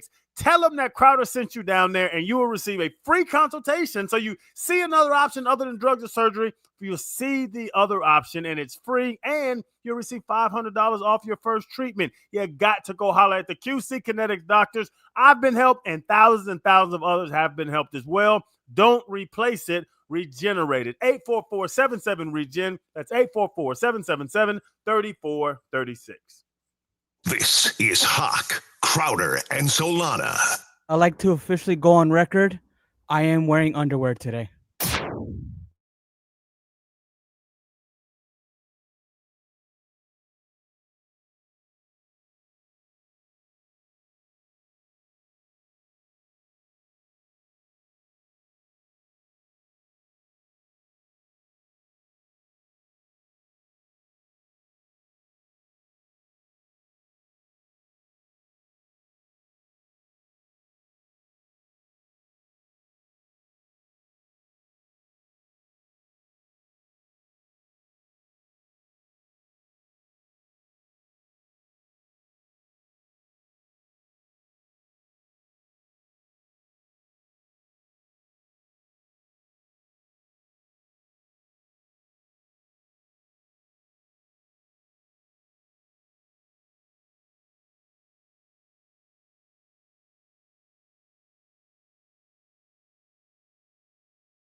This Lane Kiffin?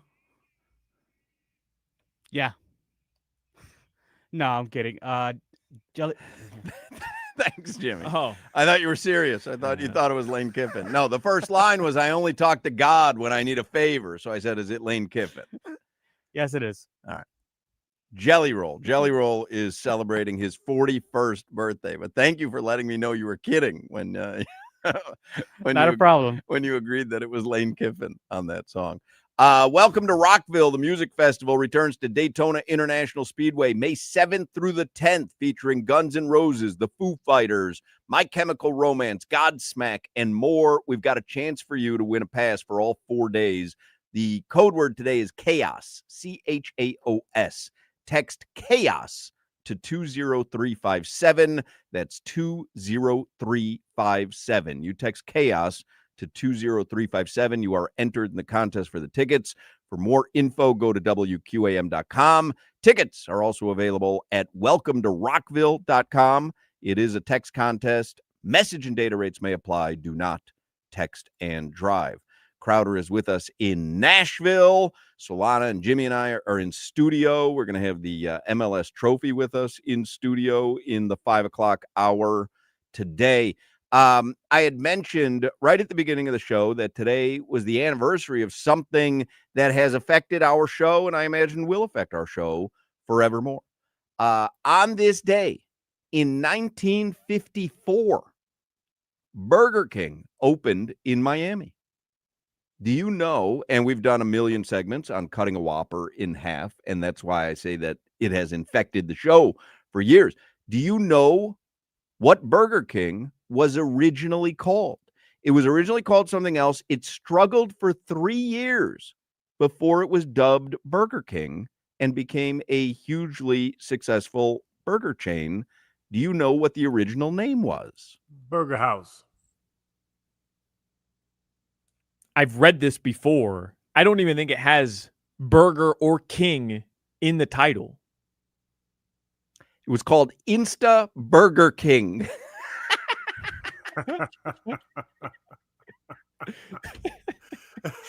It has both burger and king in the title. Boy likes to lie. He is, I mean, just, it's incredulous. I felt good about that one. I know it does not have either burger nor king. How could I possibly get that so wrong? Oh, I don't know. Maybe you've never listened to anything in your life or retained anything you've read. He's seen that recently. Occasionally, originally it was called Insta Burger King because it was instant, obviously. It struggled for 3 years before dropping the prefix and then introducing the Whopper, which came with a 37-cent price tag, which was more than double the price of a McDonald's burger. And this is what I find interesting. I happened to read a story on it today, why Burger King stirred up controversy when it first opened. The two owners, they were struggling for 3 years. They'd been partners in a franchise in Florida for a fast food company called Insta Burger King. But that year they bought the company. They invented a new type of broiler for their burgers, dropped the Insta from their name, and introduced a burger that would change the game, the Whopper. They'd hit on the idea for a new, larger burger after visiting Whataburger in Gainesville, but not the Whataburger we know today. It was a completely different restaurant just called Whataburger. The Whopper featured a 1/4-pound beef patty with a lot of fixings. The idea of a bigger burger was a fairly new idea. McDonald's wouldn't release its 1/4-pounder for another 16 years. Wow. Man. The price tag on the Whopper was 37 cents, equivalent today of $4.18, it says. Although I don't know when this article was written. I guess it was written today. Yeah, it was written today. While McDonald's was selling its burgers for a mere 15 cents. And so they say, imagine the sticker shock if you're a consumer in the 50s and all of a sudden the burger is 37 cents.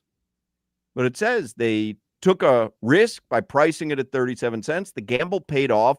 The Whopper ended up saving Burger King. Even with the higher price, the new burger became an instant hit. Both men would later lay claim to naming the Whopper, but there doesn't seem to be a dispute that Macklemore, one of the partners, came up with the idea of giving the burger its due by installing signs at Burger King locations proclaiming it home of the Whopper. By 1959, Burger King began expanding quickly and was now selling the Whopper for 40 cents. Macklemore and Edgerton sold the company to Pillsbury in 1967. While some Burger King menu items didn't last, like the incredibly short-lived Whopperito, which was just a burrito with a Whopper inside, Fire. the Whopper is still king. It remains the chain's signature sandwich. Burger King sells more than, do you want to guess? How many Whoppers does Burger King sell each year? More than 30 million. 50 million. 2 billion. God. They sell more than 2 billion of the burgers each year. And that is the story. And that is to channel Paul Harvey. And that is what the hell did Paul Harvey say? And that's the rest of the story. That's not it. What did he? And that's the rub. No. What did Paul Harvey is the most legendary radio storyteller of all time? Oh, and now you know the rest of the story. Let's give that to DBJ. That Paul Harvey line, DBJ will know it for sure. And now you know the rest of the story.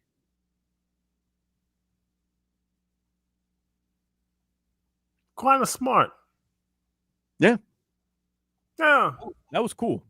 That was. I didn't know that. The Whopper and the big as hell, and then, fed on people's gluttony. It was very intelligent. That's right. Fed on people's gluttony. They didn't know in the 50s that Americans were gluttonous creatures, but they found out pretty quickly. Yeah. Yep.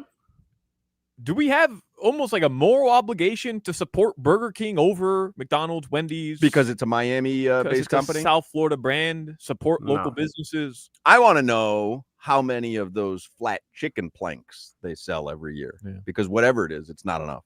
Good question. 375, 378. Why is Burger King hated on? I never understood this. We've talked about this. The burgers don't taste as good as McDonald's or Wendy's. They just don't. I don't agree with that, though. No, that flame broiled, but they really nuke them. There's a taste to that flame broil. It's a little weird taste. Yeah, it's a weird taste. The Whopper is delicious. It's delicious. My It's least so good. favorite. It's my least favorite fast food burger. Least favorite? Least favorite. I eat the hell out of it, but it does have a different flavor, whatever that flame broiler does to it. I've been telling you guys this, Hoch, it's similar to how you expose people to truisms about things they've been lied to their entire life. Mini golf happens to be one of the ones you always point to. Epcot happens to be one. This is my truism that I will go to the grave with.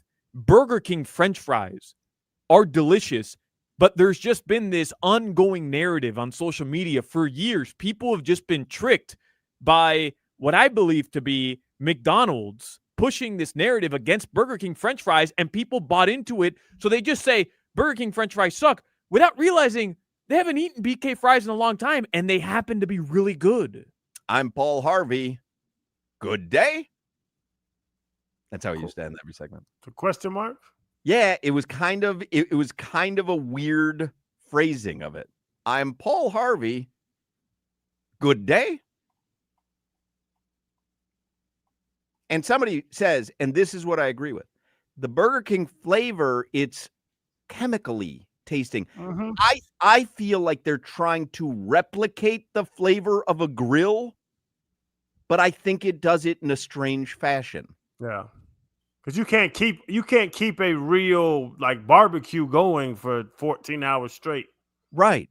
And so they try to replicate this, grilled smoky flavor, but I just think it's odd. Well, yes, you can keep a barbecue going for 14 hours straight.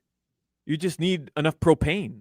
Propane? Nobody wants propane on their meat. I'm Paul Harvey. Good day. Propane? All right, let's get headlines here with Solana, brought to you by Durrell Kia, home of the Pricito, our lowest price. Visit them at Durrell Kia or DurrellKia.com. You guys want Giannis Antetokounmpo? Do I want him with the Heat? Hell yeah. I don't think I could break up what the Heat are doing right now.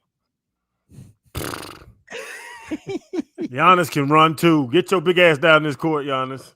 All right. So Giannis You yesterday wouldn't be nervous at all, huh? No. Nervous about what? Stopping or mixing up what the Heat are doing? That's right.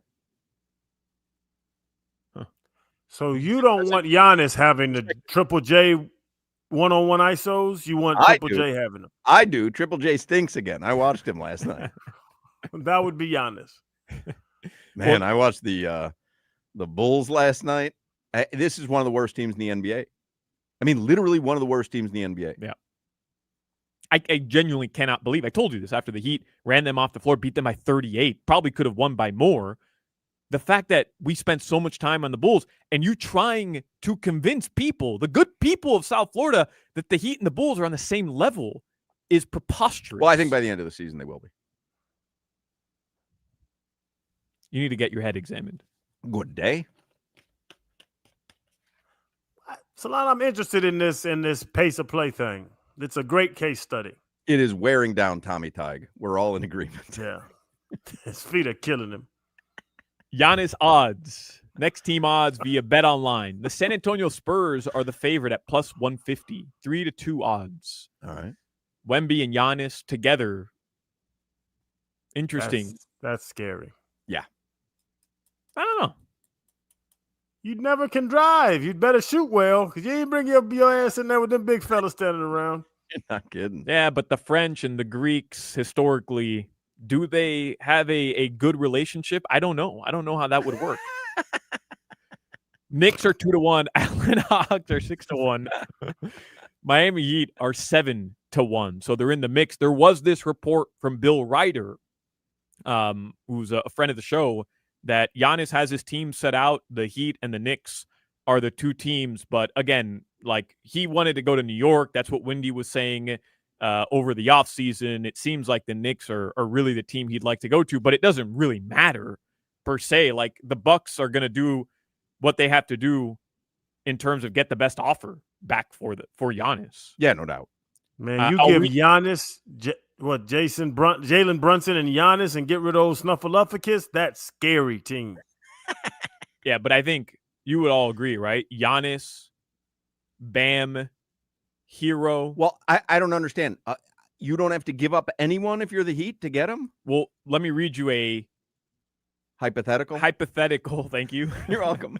Hypothetical trade from Bleacher Report. This is just on Bleacher Report. Tyler Hero, Kel'el Ware, Kasparas Yakuchonis. Well, you just asked me to imagine. No, I didn't say Kel'el Ware. No, you said Giannis, Bam, and Tyler.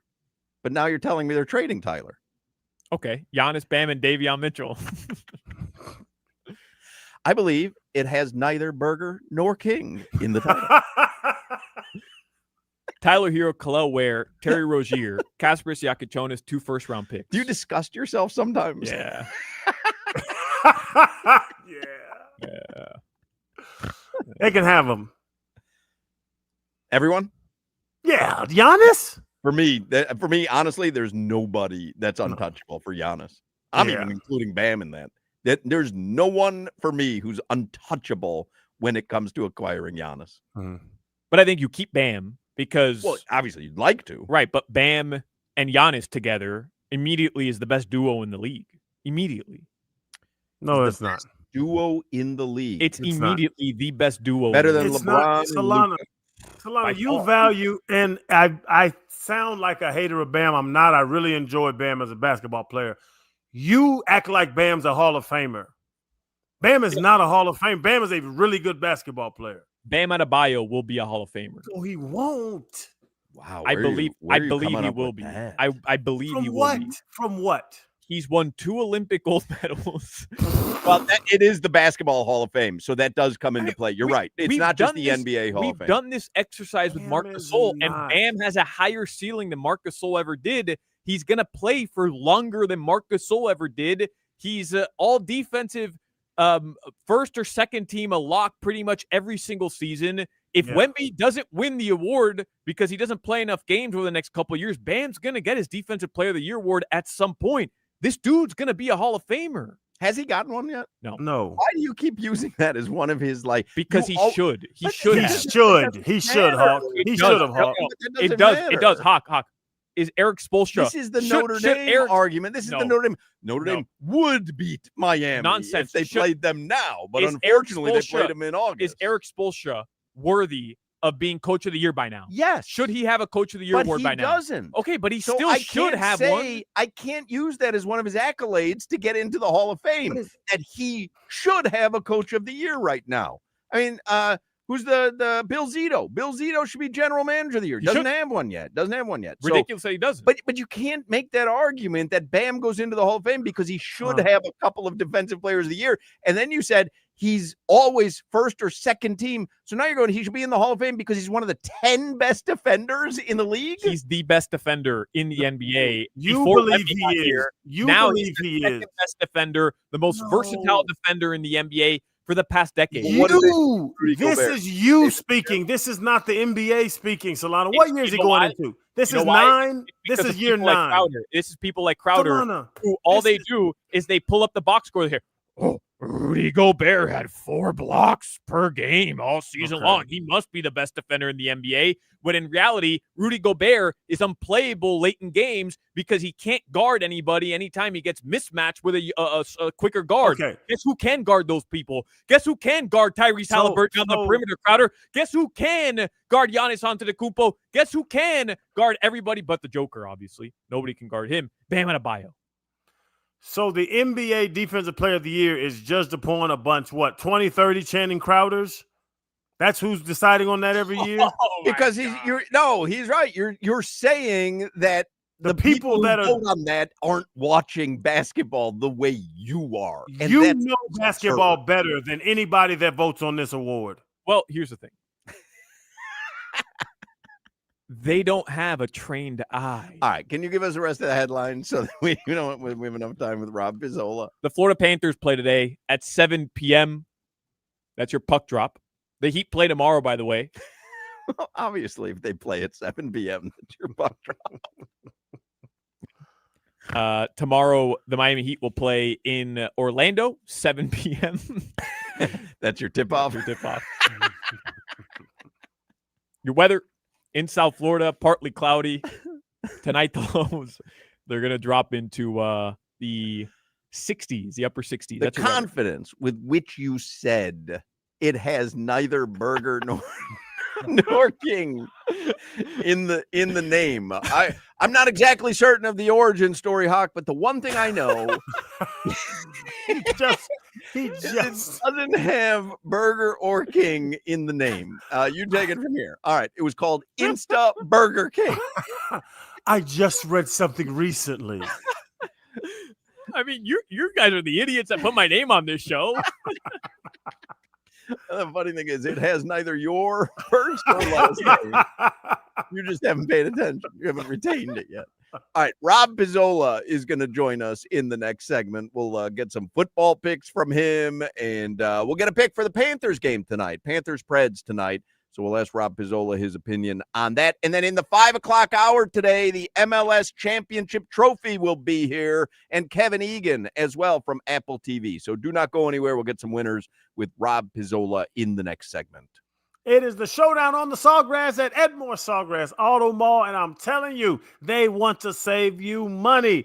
Right, let me tell you about these two beautiful trucks. The 2024 Chevy Silverado, and it's facing off against the 2024 GMC Sierra, and you will score with both. Huge savings up to $15,000 off these beautiful trucks. You know I love me a truck. But then the 2025 Chevy Equinox, it came with the knockout lease deal. Only $189 a month for an Equinox. Then the Buick Encore says, you know what? I'm going to stop the show with this lease deal. It's coming with the $139 a month price tag. And the grand finale, It came up last, but it is something good. 0% financing on select models at the Sawgrass Auto Mall. It is the showdown. When brands battle, you know who win? It is you. Silverados and Sierras up to $15,000 off. Equinox is $189 a month. Encore is $139 a month. And steal the show with 0% financing. With deals this good, the real champion is always you. And remember, Ed Morris is always in your corner, and it is great to be backed by Morris. You know, my whole driveway is backed by Morris. Took my wife over there this morning. She had her truck. They called me and told me, hey, she's at 15,000. Bring it on in. We'll check the tires. We'll look at everything. I'm telling you, through the sale, the trade-in, the purchase, the lease, the service, it is an amazing feeling to be backed by Morris. You're listening to the Hoch, Crowder, and Solana Show. Text threads are meant for pictures of Jimmy's hot dog.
Yeah, talk to me, Jimmy. Love it. All right, before we get to Pizzola, Cheetah Pompano, what a great spot to watch a game or a fight. Cheetah Pompano has an amazing complimentary gourmet lunch till 3 p.m. every day. Happy hour specials till 6. This Saturday night, watch UFC 323 live in full sound at Cheetah Pompano Beach.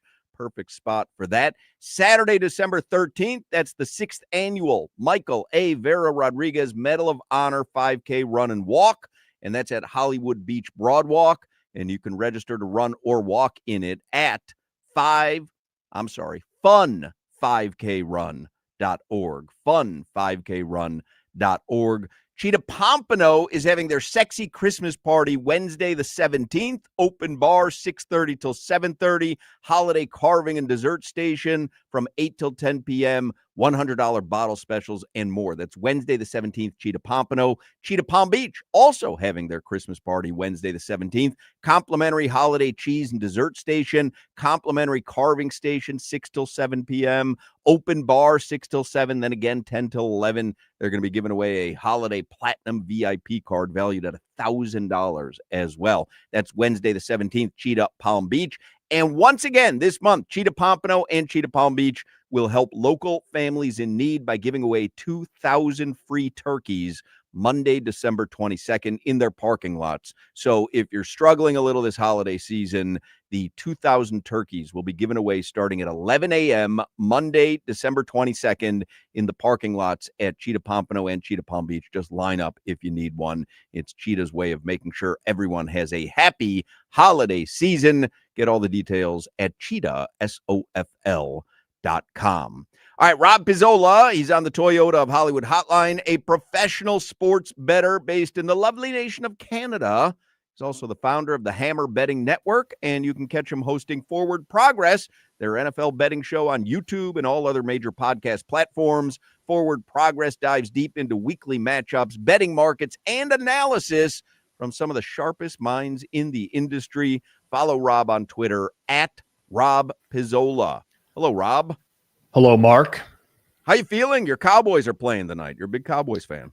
I'm excited. Yeah, listen, the Cowboys have been playing really well lately. They've finally had full health on defense, and it's kind of really changed things around. When you have a top 5 offense and your defense is no longer the worst in the league, you can actually make some noise. So I try not to get excited when it comes to the Cowboys, but I think playoffs, it could happen, and you just got to get in. And then you never know because there's like no elite teams this year. Any team can lose in the NFL. Rams lose to the Panthers last week. Who saw that coming, right? So I'm excited as a Cowboys fan for the first time in a very long time.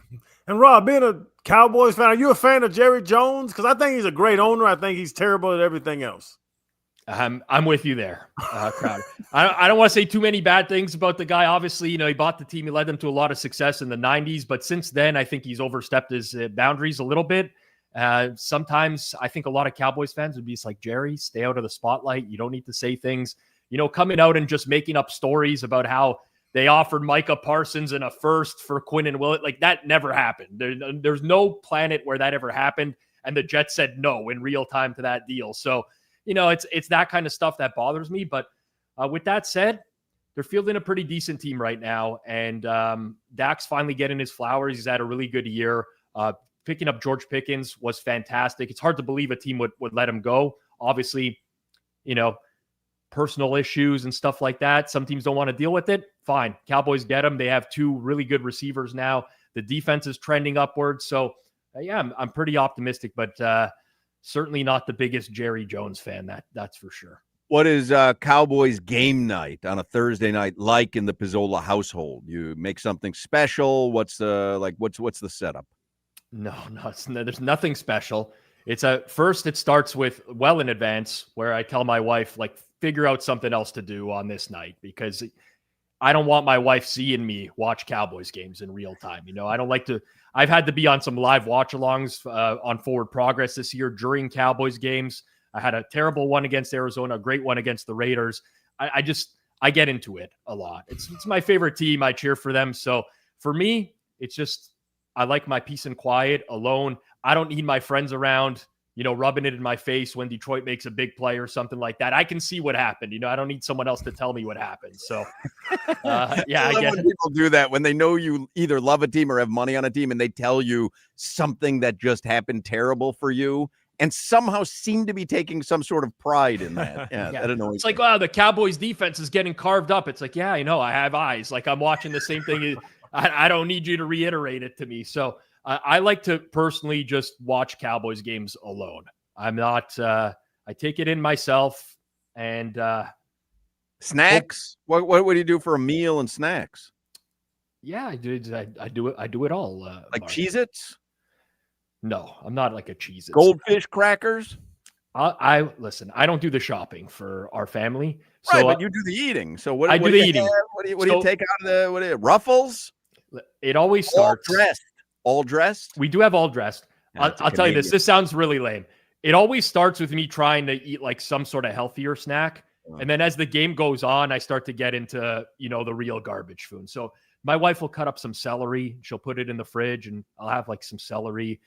If I'm feeling crazy, I'll scoop some peanut butter with the celery. I love But then as the game goes on, it's the chips get broken out, and you're like, what am I doing with carrots and celery here? Like, this is no way to live, right? So, but you don't start that. You don't start that way, or because by the time the half comes around, you feel like garbage, right? You need to feel like garbage after the game, not during the game. All right, makes sense. What about soda? Yeah, I see you're drinking water there. What are you drink a soda? Have a beer? I You a don't beer drink guy? soda. I am a beer guy. Really by yourself? You'll have a can of beer or something by yourself, a Labatt's.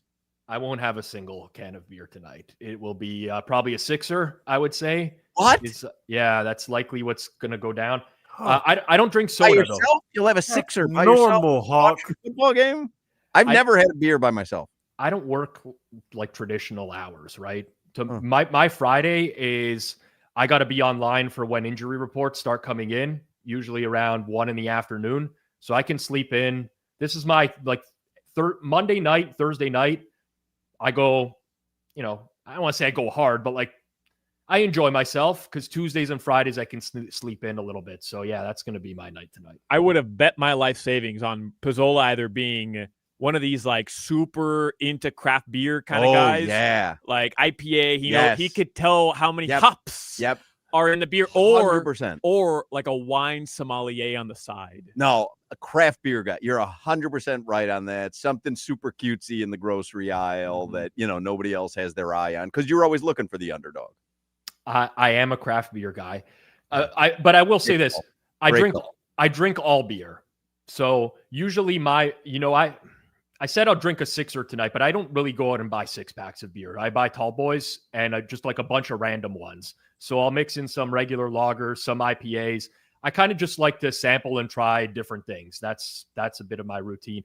I also do buy a lot of wine, but this is going to sound insane, but I get my wine recommendations from ChatGPT whenever I'm buying wine. Wow. I just You think ChatGPT is going to change the handicapping game?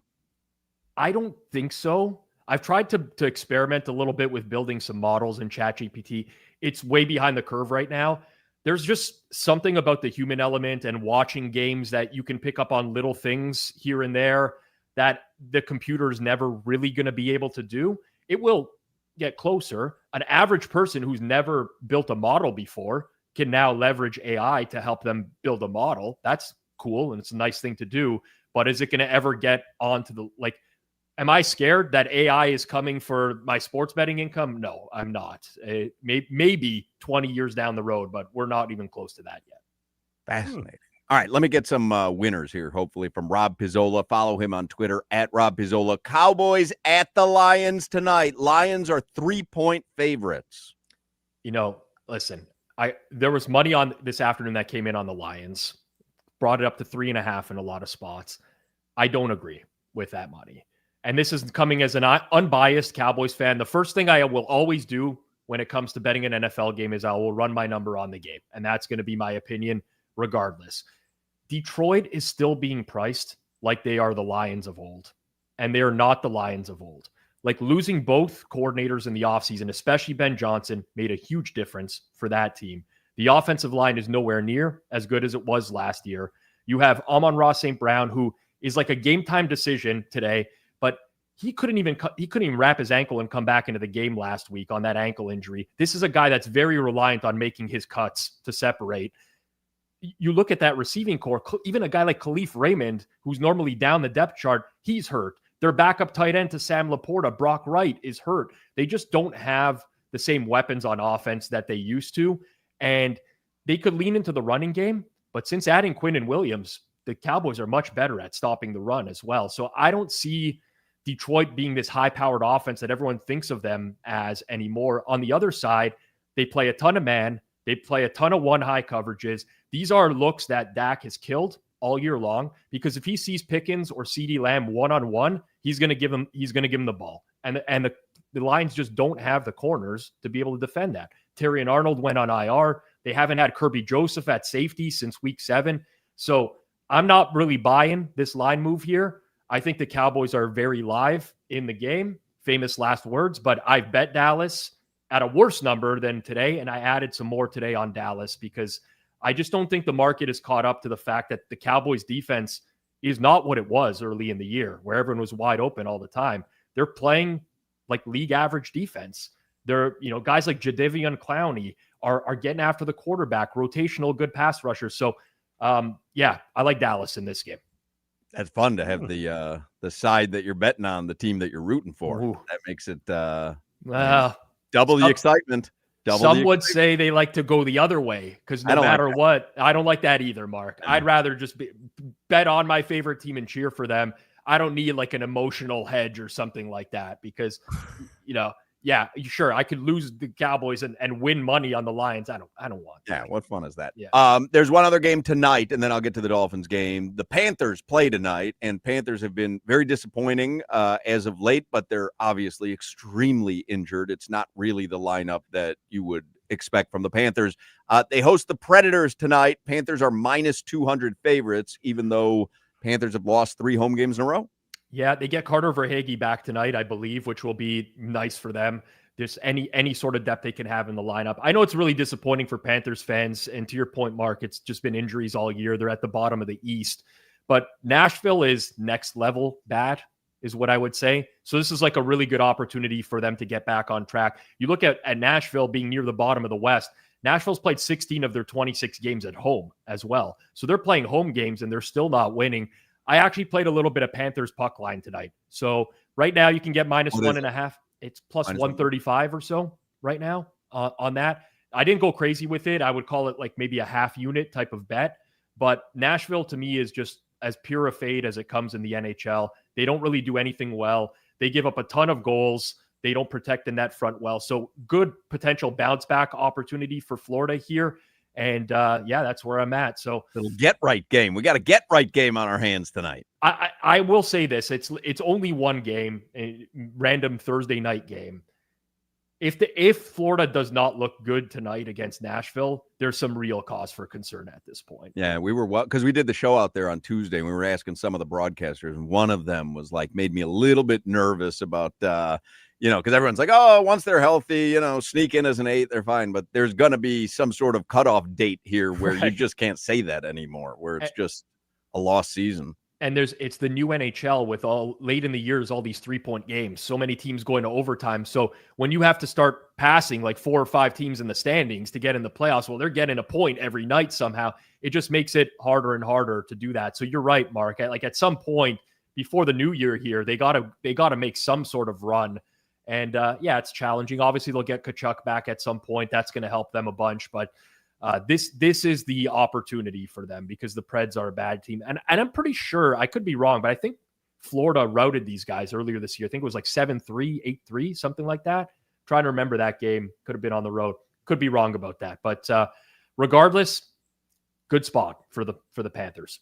Hey, Rob, we're kind of up against it. So just like a yes or no, the Sabres this year, are you buying the Buffalo Sabres? Well, okay. Where's this from? Yeah. Well, they're turning heads, and every time the Panthers play them, they beat the Panthers. But the Buffalo Sabres have been trashed for years. I mean, aren't they bottom feeders in the NHL? What is going on here? What are you? You're turning heads. Whose head?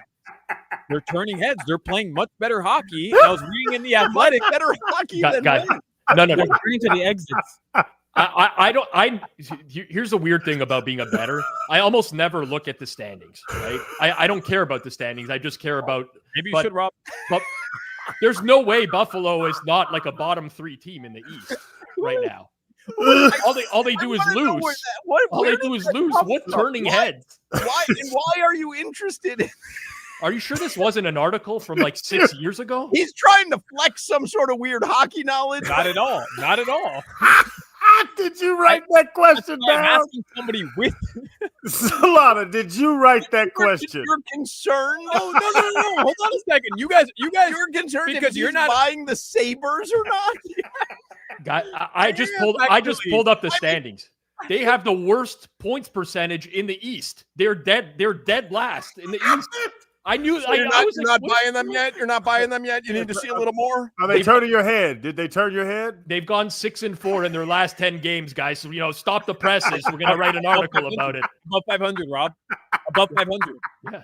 Let's see if they could string that together. There's 82 games in a year, Solana. It's not Where 10. did that question come from? I have to know.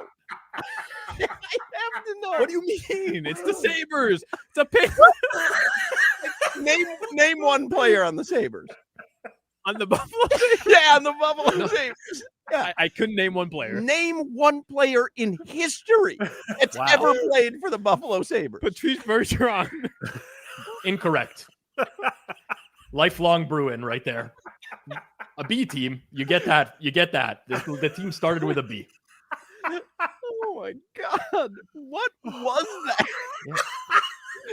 Are you having a stroke? Yeah. Don't Blink get upset twice. because you're not following the East. Don't get upset because you're not following the East.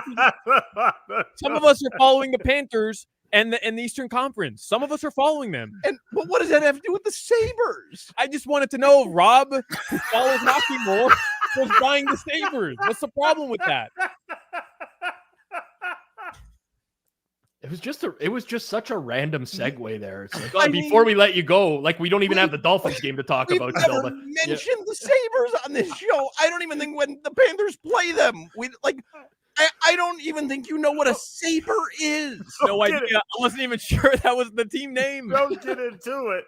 Just a yes or no. That was the strangest question. We could have flew right by it, Hoch. And I don't know if you saw in the video, but I could have flown right by it. You kept going like this. Like, I've got one quick question. Like, he was adamant.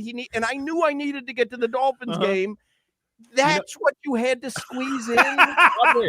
Guys, I joined before you went to break, and I heard it's the Hoch, Crowder, and Solana show. They finally included Solana in the. And this is what this is how he pays it back. Yeah, he feels like he's got this immense pressure now to talk sports with you guys. He's the Sabres. This is good one. Oh, is that a no, Rob? Wild left turn. Usually I can see a left turn coming. That was wild. Dolphins Jets on Sunday. Dolphins are 2.5-point road favorites, Rob. Yes. This one's an interesting one because when I first saw the line in this game, my immediate thought was this was on Sunday. It's like, this is going to be Tua playing in the cold. I've seen that song and dance about 1 million times before, and it's not the greatest. Now, the more and more we're looking at the weather reports here in the Northeast, I mean, it doesn't look that bad at all. No wind. It's not going to rain or snow. In terms of cold, not too bad. I'm looking at the Jets injury report right now. Tony Adams not practicing. Jarvis Brownlee not practicing. Jermaine Johnson, edge rusher for them, limited with an ankle. The Jets are pretty beat up on the defensive side of the ball here. So now I'm like, I don't really know what to do with this game necessarily, but I think this actually could be a sneaky over in this one. You look at the Jets, they've been much better with Tyrod Taylor under center. They actually have a downfield passing attack now. A.D. Mitchell, who they brought over from the Colts, gets good separation, drops a lot of balls, but he can move down the field. John Mechie, another guy that they've incorporated into the offense. So I think there could be some sneaky points in this game. Jets are dealing with a lot of injuries on the defensive side of the ball. Their offense has gotten better overall. That's where I would look. From a props perspective, I know you guys have access to Hard Rock. In Florida, there's 2 props that I like in the game that you guys can bet right now. One is Malik Washington for the Dolphins. I like his receptions over 2.5 minus 135. He's just getting a ton of snaps, really, for this number to be that low. He's gotten at least 3 targets in every single game since week 2. He gets a lot of easy looks. He's not like a high A-dot guy where he's running downfield a lot. Everything's close to the line of scrimmage. So I like his receptions over 2.5 minus 135. And I was looking at the other side of the ball here and taking Breece Hall over 16.5 receiving yards.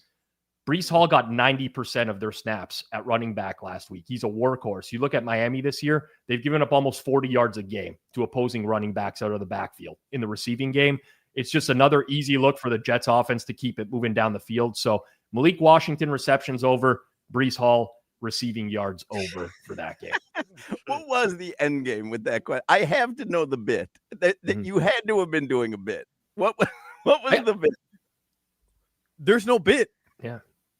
You truly were interested in the Sabres. Yeah. I genuinely wanted to know if Rob would find.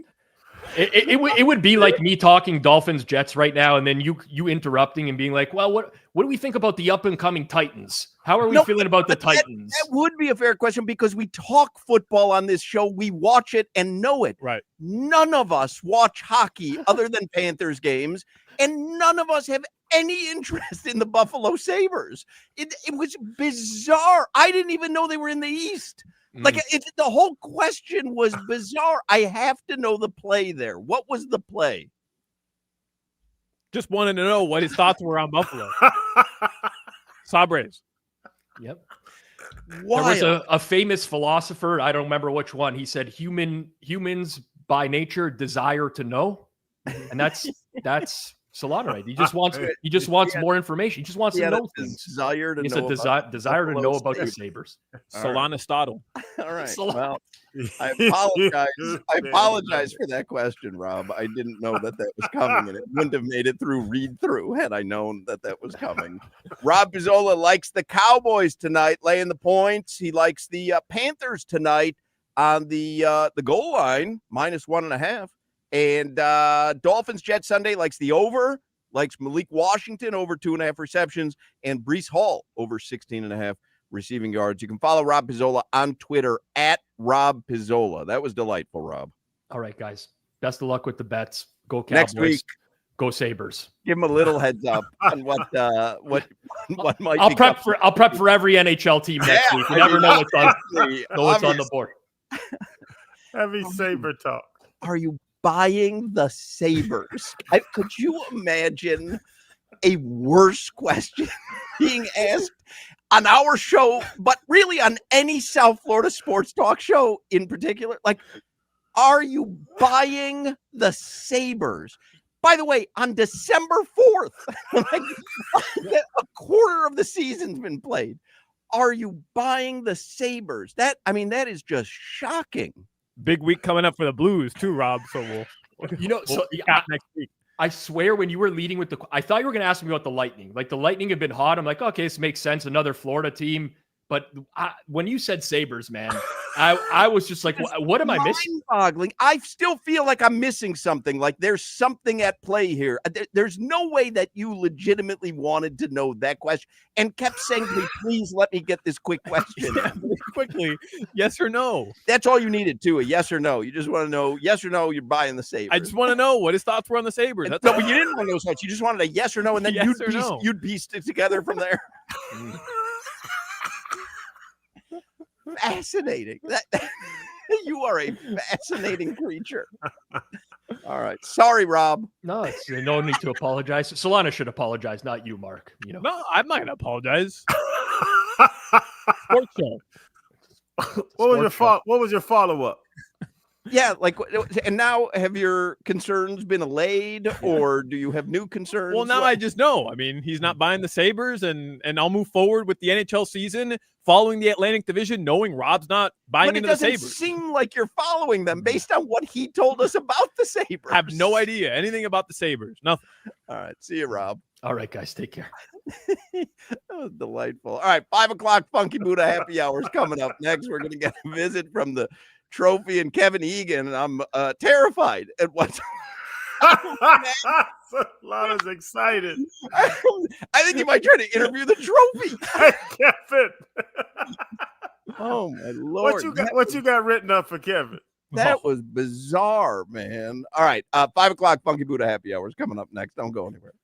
Y'all love delicious food, and everybody does, especially this time of year. You got all the holidays. Thanksgiving just passed. I got my stone crab from Delaware for Thanksgiving, but Hanukkah's coming up, Christmas, all the times. You're getting together as family this time of year. This is the charity time of year. If you are eating with anyone, if you're eating food, period, go to Delaware Chicken Farm and Seafood Market. They have it all: the lamb, beef, veal, pork, poultry, duck, turkey, lobster, shrimp, fish, alligator, venison. They have clams and scallops and oysters and all of it. The crabs, stone crab. We did stone crab Thanksgiving. They have the best price on stone crabs, the freshest stone crabs. They'll crack them for you right there. They have the mustard sauce. Oh, my goodness. Go to DelawareChicken.com to see the entire menu. That's DelawareChicken.com. When you figure out what you want, call them in advance. 954-983-6831. That's 954-983-6831. Place your order. It'll be packed ready when you get there. Curbside delivery is available. They'll bring it out to the car. The sides they have. If you don't feel like cooking, they have burgers, they have sandwiches, they have fried chicken, they have oven fried chicken called roasted chicken. That's amazing.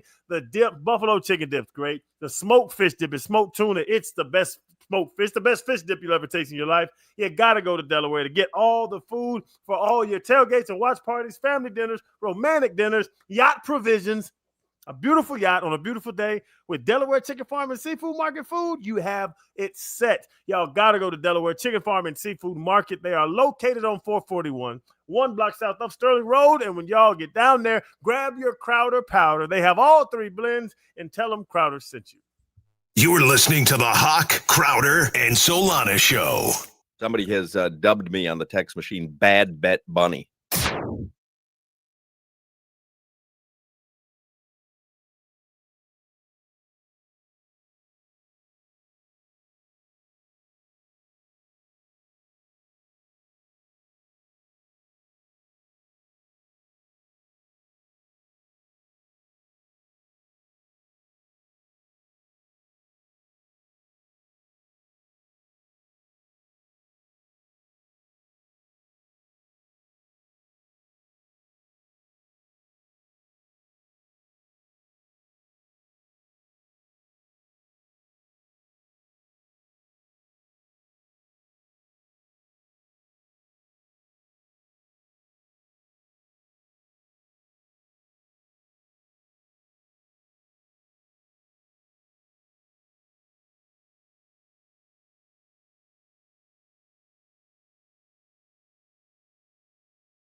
Wow. Still recovering from that segment with Rob Pizzola. 5 o'clock hour is the Funky Buddha Happy Hour, brought to you by our friends at Funky Buddha Brewery. Half-price wings tonight. You can watch a little Thursday night football there tonight. Watch some Panthers hockey there tonight. If you're going to the Panthers game tonight, stop by Funky Buddha Tap Room right there at the Amerant Bank Arena. You got the Funky Buddha Tap Room right across from Pantherland.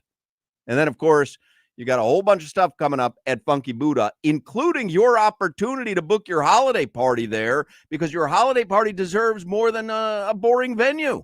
Funky Buddha Brewery in Oakland Park, they've got space from 15 to 500 people, and then they have food catered by their executive chef, Jeff Vincent. So they book up fast. You can select your date right now at funkybuddha.com.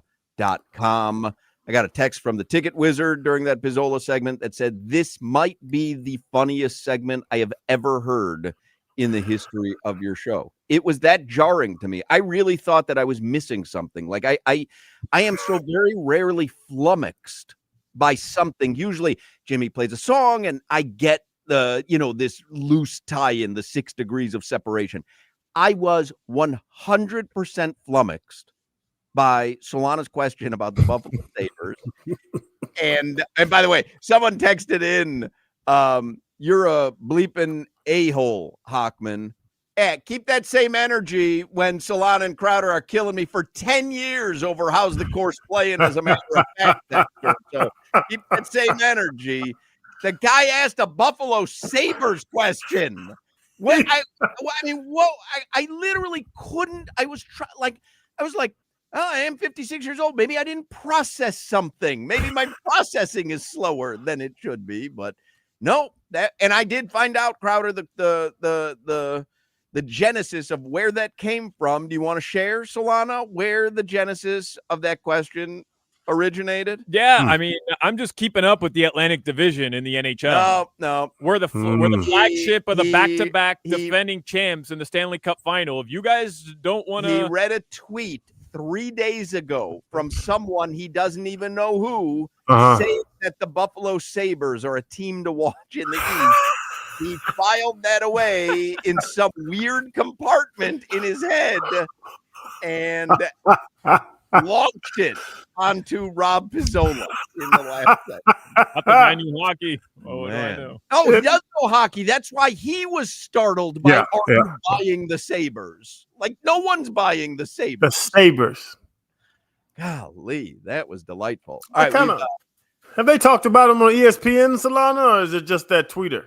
Who would be talking about the Sabres at the beginning that's right. of December? You guys don't watch Sports Center. I forgot about that. No wonder. Where are the Sabres in the East? Right now? Yeah. They're ahead of the Panthers. But everyone is. The Panthers are last in the East. Okay. I'm curious. No, I'm telling you. They're ahead of the Panthers. I got that. But Crowder asked, have they talked about them on Sports Center? Yeah. So I'm curious where they are in the East. Right above the Panthers. Literally. Right above? In the standings. Right above. All right. Yeah. So you're nervous that what? So wait a second. Because Rob. Because Rob. Wait a second. Rob talked about how good the East is and how good the Atlantic Division is. Right. And I'm asking him, are you buying the Sabres? Because in years past, second to worst team, the Sabres wouldn't have even been in the conversation. That's the thing, though. So you're asking him, are you buying the Sabres? But they're the second worst team in the East? Yes. That is mortifying. What a terrible question. Solana was telling me during the break, he goes, I wanted to sneak that in. He goes, and then I looked at your face when I asked it. And he goes, I knew I was in trouble. People that watch the stream will know, because we do the nonverbal communication. Like, a guest will be talking and Hawk, you'll point at me and I'll be like, no, I ain't got nothing, brother. Right. And I really wanted to move on because we were running out of time. Yeah. And he kept giving me the signal, let me sneak a quick one in there. Yeah. And then that's what he launched up there. Are you buying the Sabres? Had to get that one in. Yeah, no, I understand. I bet. Oh my God. All right, let's do headlines here for the 5 o'clock Funky Buddha happy hour brought to you. And if you don't start with a safer score, I mean, you don't know what you're doing. Headlines are brought to you by Durrell Kia, home of the Pricito, our lowest price. Visit them at Durrell Kia or DurrellKia.com. Tough loss to the Flyers last night, actually, 5-2. Wow. Watch them. We're going to watch them. And if you're interested, they got the Winnipeg Jets tomorrow. Well, the thing is, no one's interested. Are you sure, though? Yeah, I'm positive. Even the hockey guy that we had last segment. So let me get this straight.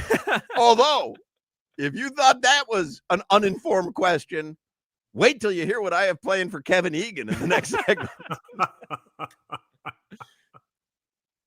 Neither of you asked me what jersey I'm wearing today. We have the MLS trophy. I was curious why you were wearing a kit Mm-hmm. other than Inter Miami. The kit is the full attire. This is just a shirt. I thought you were wearing the full attire. I haven't seen your shorts yet. Too high. Shirt covers them. What? Now, why are you not wearing your Inter Miami jersey? Because Inter Miami plays Saturday. I'll wear my Inter Miami jersey tomorrow. You know, I have plenty of them with Suarez on the back. Right. Last year, Solana is Uruguayan, Kevin, so he's a big Luis Suarez fan. Yeah, unfortunately, no joke. He is Uruguayan. Unfortunately, yeah. But we're gonna get a look at the MLS trophy and the defending champs, the team that last hoisted said trophy, are the LA Galaxy. I happen to have an original LA Galaxy jersey pre-David Beckham years. Wow. This is probably the coolest MLS jersey I own, vintage. Wow. I brought out the big guns. All right. Kevin doesn't look very impressed. I'm looking at him through the glass. Yeah. I think you just kind of lame. Yeah. That's fair. Are we allowed to touch the trophy? Is it like the Stanley Cup? I don't know. I'm touching it. I don't know what the rules are. I don't know. Are we allowed to touch it? He doesn't. He's saying I ain't touching it. I'm not getting Inter Miami fans mad at me. I'm touching it. All right, knock yourself out. You ruined the Heat season last year. Just remember, you kneeled on the court. And you ruined the entire season.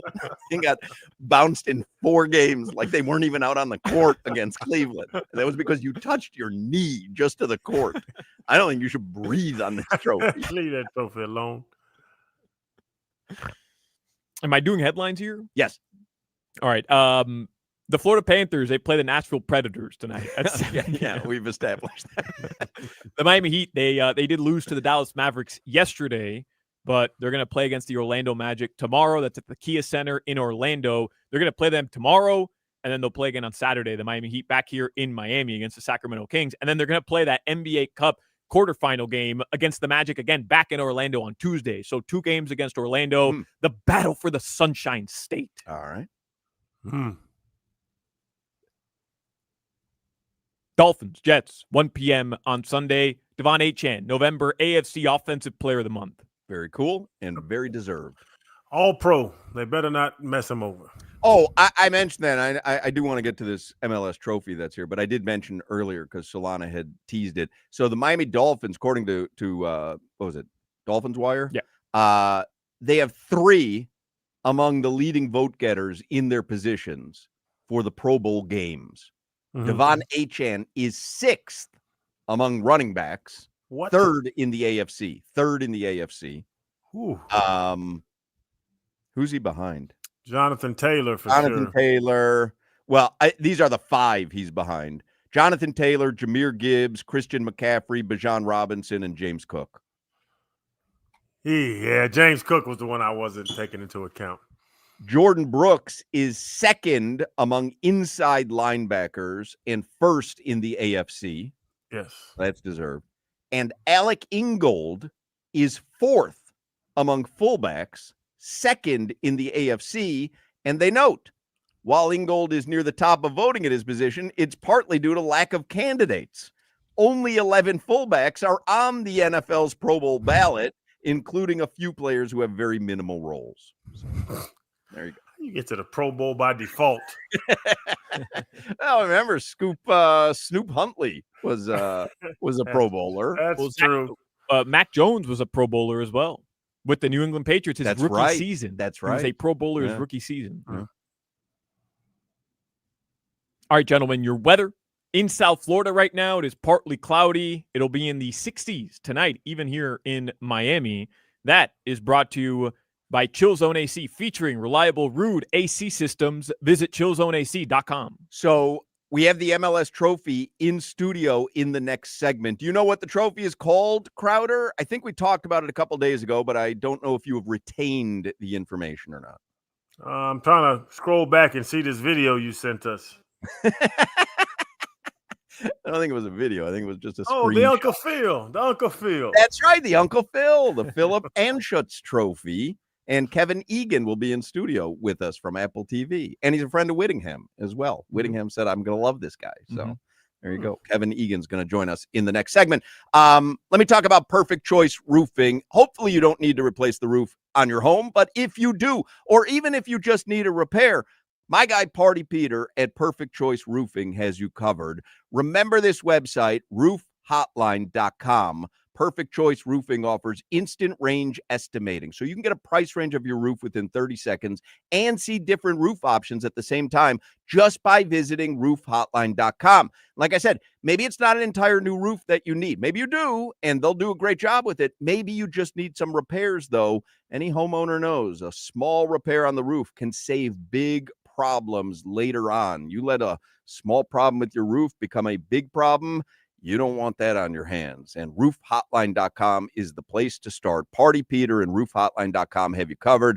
There is no job they can't do. If you're looking for a reliable company that offers the best manufacturer warranty, like a 30-year warranty, you need to contact Perfect Choice Roofing at roofhotline.com. Again, whether it's an entire new roof or just a repair, Party Peter and Perfect Choice Roofing have you covered. Visit that website right now. It is roofhotline.com. You're listening to the Hoch, Crowder, and Solana Show. Ain't no way Solana got a degree.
I mean, what a great song choice, Jimmy.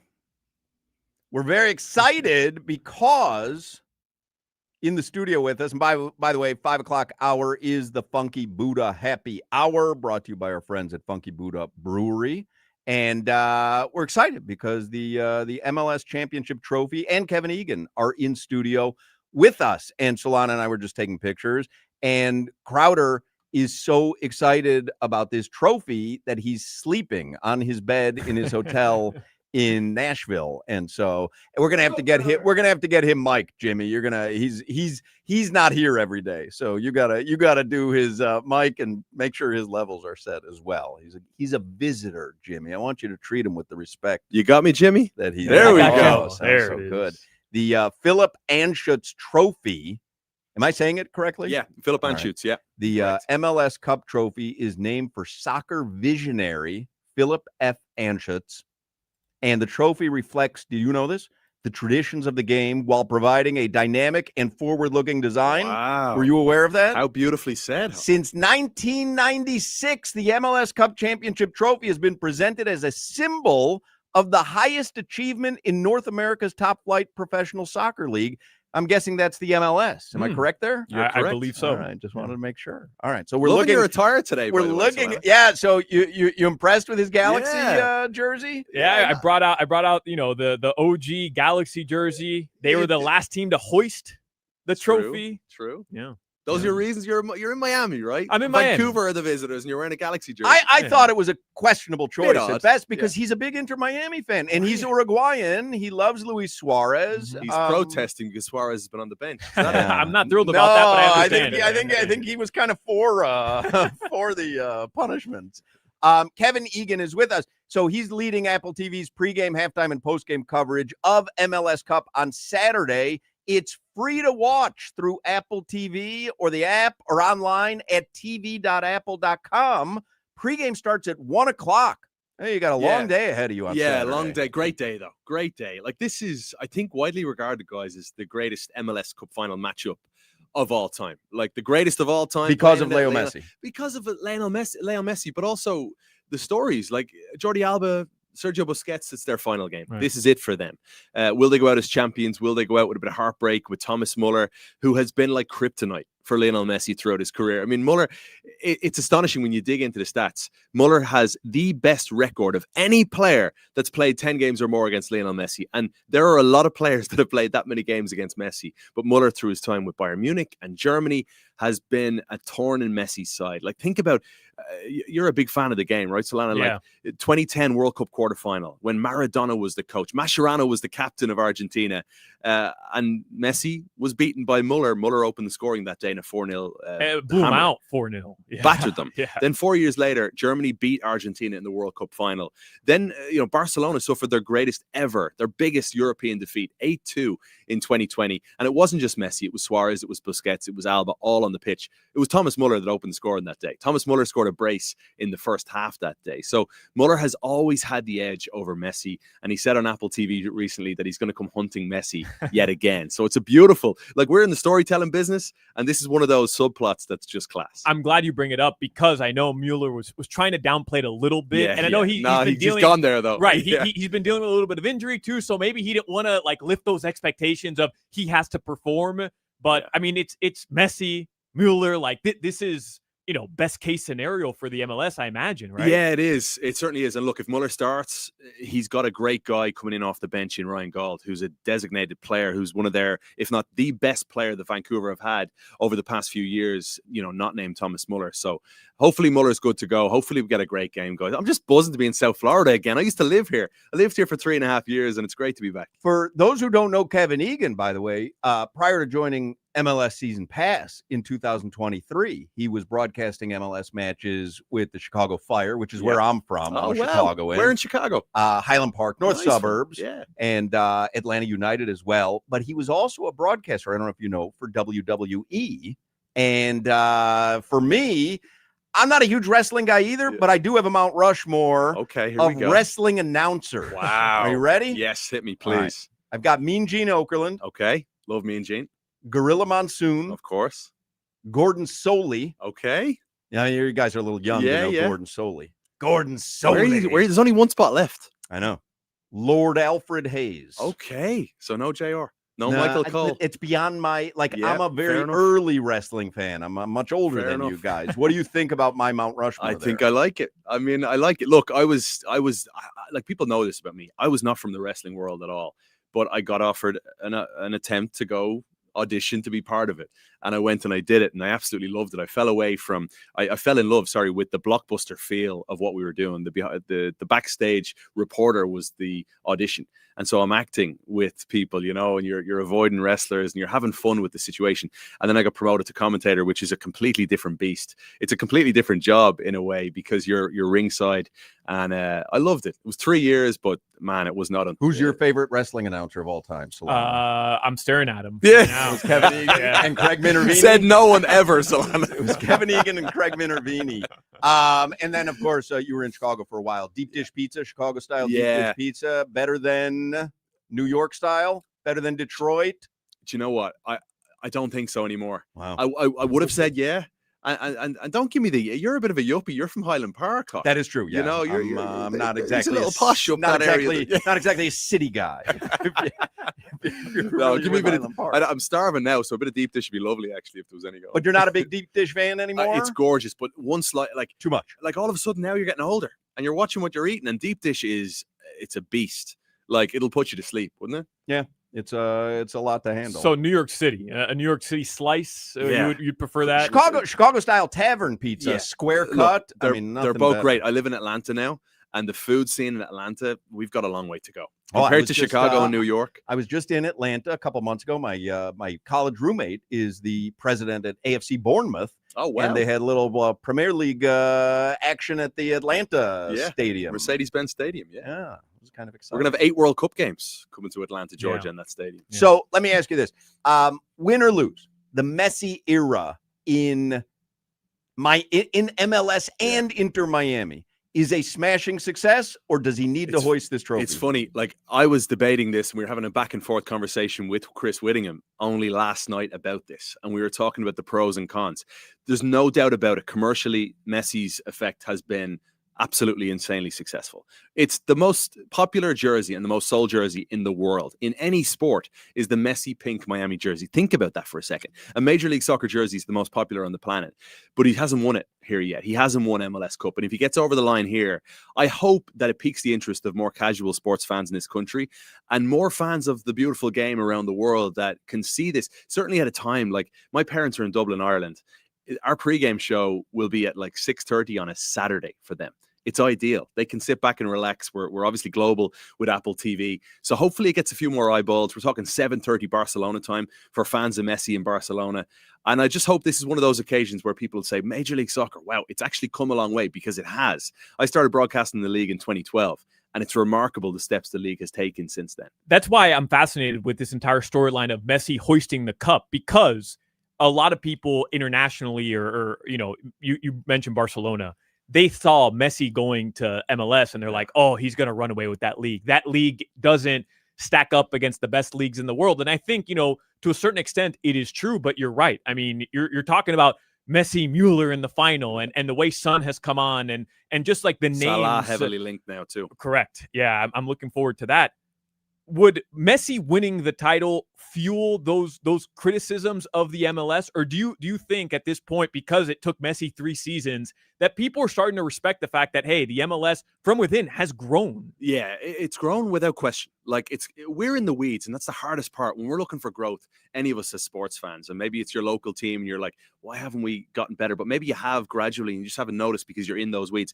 When I take a bird's eye view of what's happened in MLS over the last decade or so, it is remarkable to see the growth. However, we've still got a long way to go. And I think there's certain, whether it's fields like pitches, like Vancouver's pitch is poor at BC Place. It's a turf field that you want to see good grass for our game. It's a much better game when it's on beautiful grass. There's elements to our league where we will continue to evolve and grow. There's no question about that. But I just hope that we continue to take those steps. Messi being here has helped enormously. And I think Messi losing, in a way, to your point, has probably helped the narrative. But there's always going to be naysayers. There's so many negative people that just will cling on to negativity, when in reality, I would rather focus on what I've seen the league do and where the league is going. And I think in 10 more years from now, I'm going to look back on this moment and think, man, I didn't realize how far we had to go, because I think MLS's trajectory is there for us. I will say, I mean, we never talked MLS until Messi got to Miami. Yeah. And I don't think, I mean, I can't recall seeing Inter Miami jerseys around. Like, you see Messi jerseys all over. So, I mean, it's had an immediate impact in South Florida for sure. And I would imagine nationally as well, just because you have the biggest superstar in the sport playing. I just think, though, when you think about the kids today growing up, right, that they're conditioned by soccer. And it's global in every sense now. When you want to watch the Premier League, you're on NBC. You want to watch the Bundesliga, ESPN. There's all these leagues are now available. So MLS isn't just competing against sports here in the United States and in North America. It's competing against every other league in the world that's now available on streaming apps and on TV here in America too. So much competition, but I think kids today are growing up playing soccer an awful lot more than they used to. And I think the parents, maybe I'm 40 and I have 2 really young kids that are mad into it, that absolutely love it today. My wife was telling me about this book that James brought home from the library at school about Messi and Ronaldo, and he wants to know more about it. And I'm thinking, I don't know if that was the case for the generation above me here in America. I'm not sure it was. Yeah, I have a 21-year-old son, and it was not. It was not the case at all. He is into Inter Miami a little bit because of Leo Messi. Does Whittingham, when he's having a conversation with you, break into his British accent? It's unbelievable, isn't it? Right? The fancy lad. Yeah, it's the fancy incredible. lad. Yeah. He has to use these fancy words, like, just let it go, Whitty. Just be one of the lads. I am fighting every fiber in my body to start breaking out my Irish accent. Please do.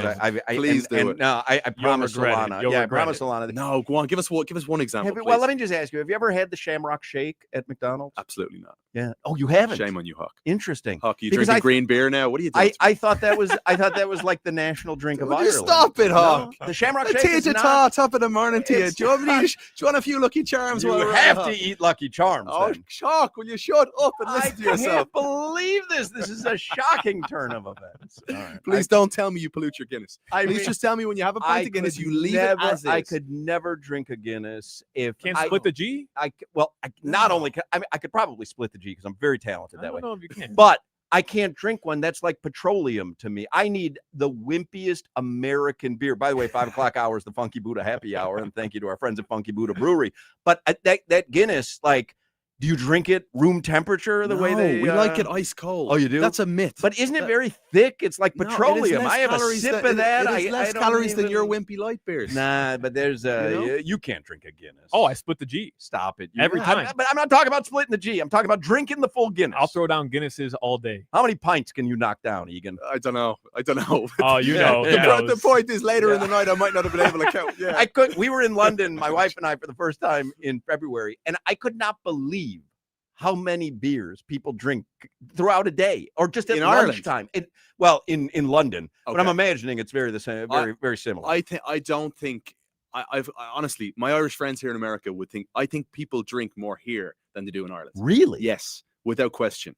My neighbors will bring their kids for a walk, and next thing they'll have a casual margarita in their hand. Oh, they're just trying to impress in the afternoon. They're trying to impress the Irish. They're not. There's no in Ireland. In Ireland, people would never do that.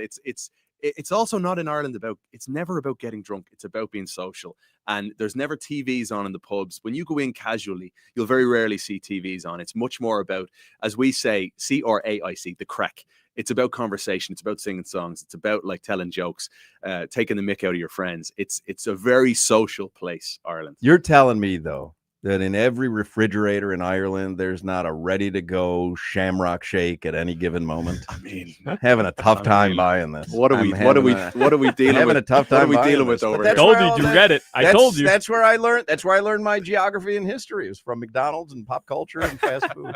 Kevin Egan, he will be leading Apple TV's pregame, halftime, and postgame coverage of MLS Cup on Saturday. It is free for all to watch through Apple TV, the Apple TV app, online at tv.apple.com.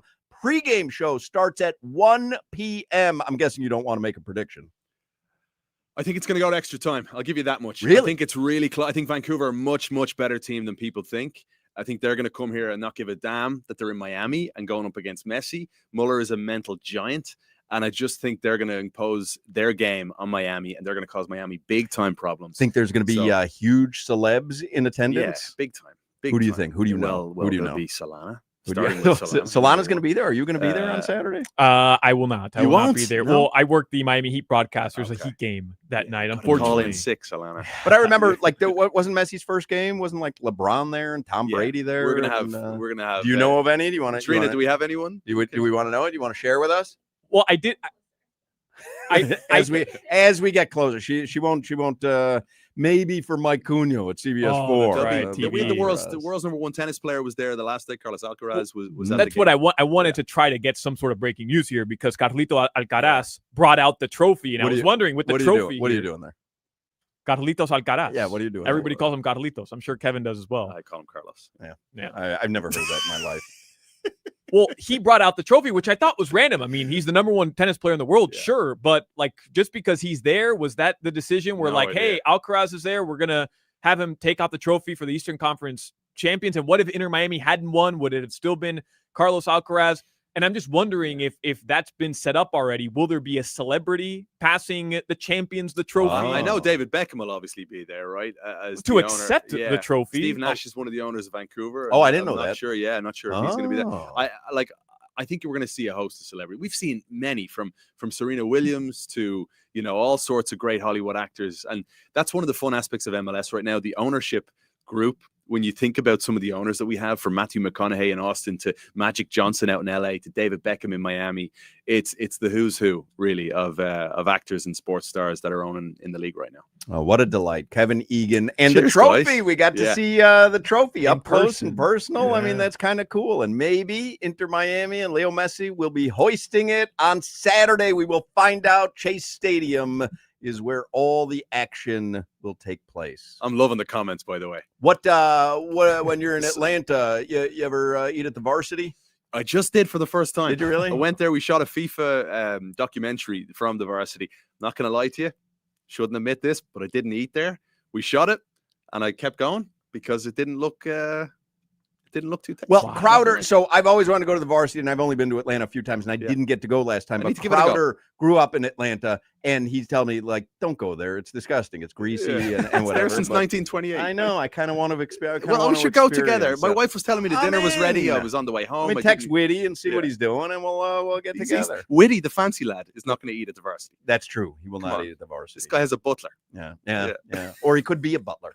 All right, Kevin He's the Egan. best. Thank you for Cheers, making time guys. for us. Appreciate Thanks it. for There you having go. That's the MLS trophy and the cup. The championship is Saturday. I believe it's a 2:30 start. Yeah. What do they call that? A kickoff? Kickoff. Well, How about that? I'm Sure. learning my Getting there. soccer lingo. All right, let me talk about the Hard Rock Bet. And that was exciting. That was fun. Get in the holiday spirit because everyone's on the nice list at Hard Rock Bet. Sign up, place a $5 wager. If it wins, you score $150 in bonus bets on top of your winnings. So that's a winning bet and a boosted bankroll. That's a gift worth unwrapping. You don't want to let injuries steal your holiday cheer. So you bet the Week 14 games with injury insurance. If the player you bet on exits the game in the first half due to injury, like Giannis did last night, you'll get your bet back as a bonus bet. Now, if you're more into the college game, it's not just holiday season, it's conference championship season. Join Hard Rock Bet today. Bet $5. If it hits, you'll take home $150 in bonus bets on top of your winnings, so you can enter the postseason on a high note. You want to step into the cage, bet on the biggest names in MMA with 322% profit boost for the 323 fights on Saturday. Make your picks pack a more powerful punch. And I always remind you, refer your friends today to the Hard Rock Bet app. You'll both score a bonus bet up to $50. That's up to $50 for you, up to $50 for them. That's how you get the party started on the Hard Rock Bet app. By the way, are we doing another segment after this, or are we wrapping things up? I got to make sure. One more segment We're going to after do one this. more segment. All right. I just want to make sure. For Master Control, that's Jimmy. You probably have a better Master Control at Apple, but Jimmy's our Master Control. Master Control, we'll do one more segment after this. Hard Rock Bet app offered by the Seminole Tribe of Florida. Must be 21 plus and physically present in Florida to wager. Terms and conditions apply. If you or someone you know has a gambling problem, please call 1-833-PLAY-WISE. This is Hoch, Crowder, and Solana. Everything that comes out of my mouth is generally wrong.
5 o'clock hour is the Funky Buddha happy hour. I enjoyed that.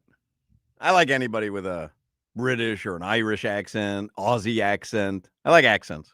But Kevin Egan seemed like a cool dude. That was fun. It was cool having the trophy in the studios. If you were watching on the YouTube stream, you saw it. We'll post some pictures on Instagram and social media and all that stuff as well. I do have to wrap things up here because Larry Bluestein is coming up at 6 o'clock. Then you're going to get Panthers hockey on this very radio station. 5 o'clock hour, though, is the Funky Buddha happy hour. And hopefully that was as happy for you as it was for us.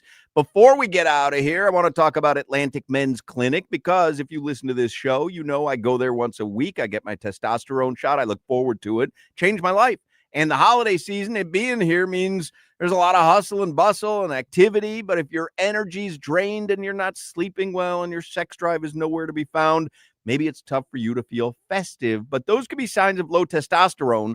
And if that's what's going on, this is your season to take action and get treated. Low testosterone can cause so many problems: low sex drive, bad sleep patterns, unproductive workouts, decreased energy, brain fog. Most guys just attribute it to aging. I'm getting older, but there are treatments to give you back your vibrancy. So if you are feeling like that, treat that low T, change your life. Atlantic Men's Clinic are the experts in treating low testosterone and other men's sexual health conditions. So go to AtlanticMen'sClinic.com. That's where you start. You can schedule a consult right there, or you can call them. I mean, there's 7 locations in South Florida, including their new office in Hollywood. So call them today, 877-455-7300. That's 877-455-7300, or visit AtlanticMen'sClinic.com.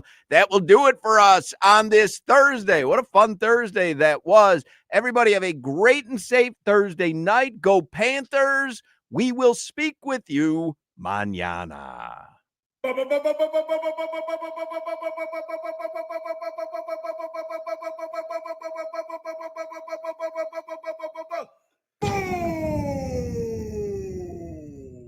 Y'all can get that Cadillac you've always wanted at Edmore Sawgrass Cadillac during their Road Ahead sales event. That means you get savings on all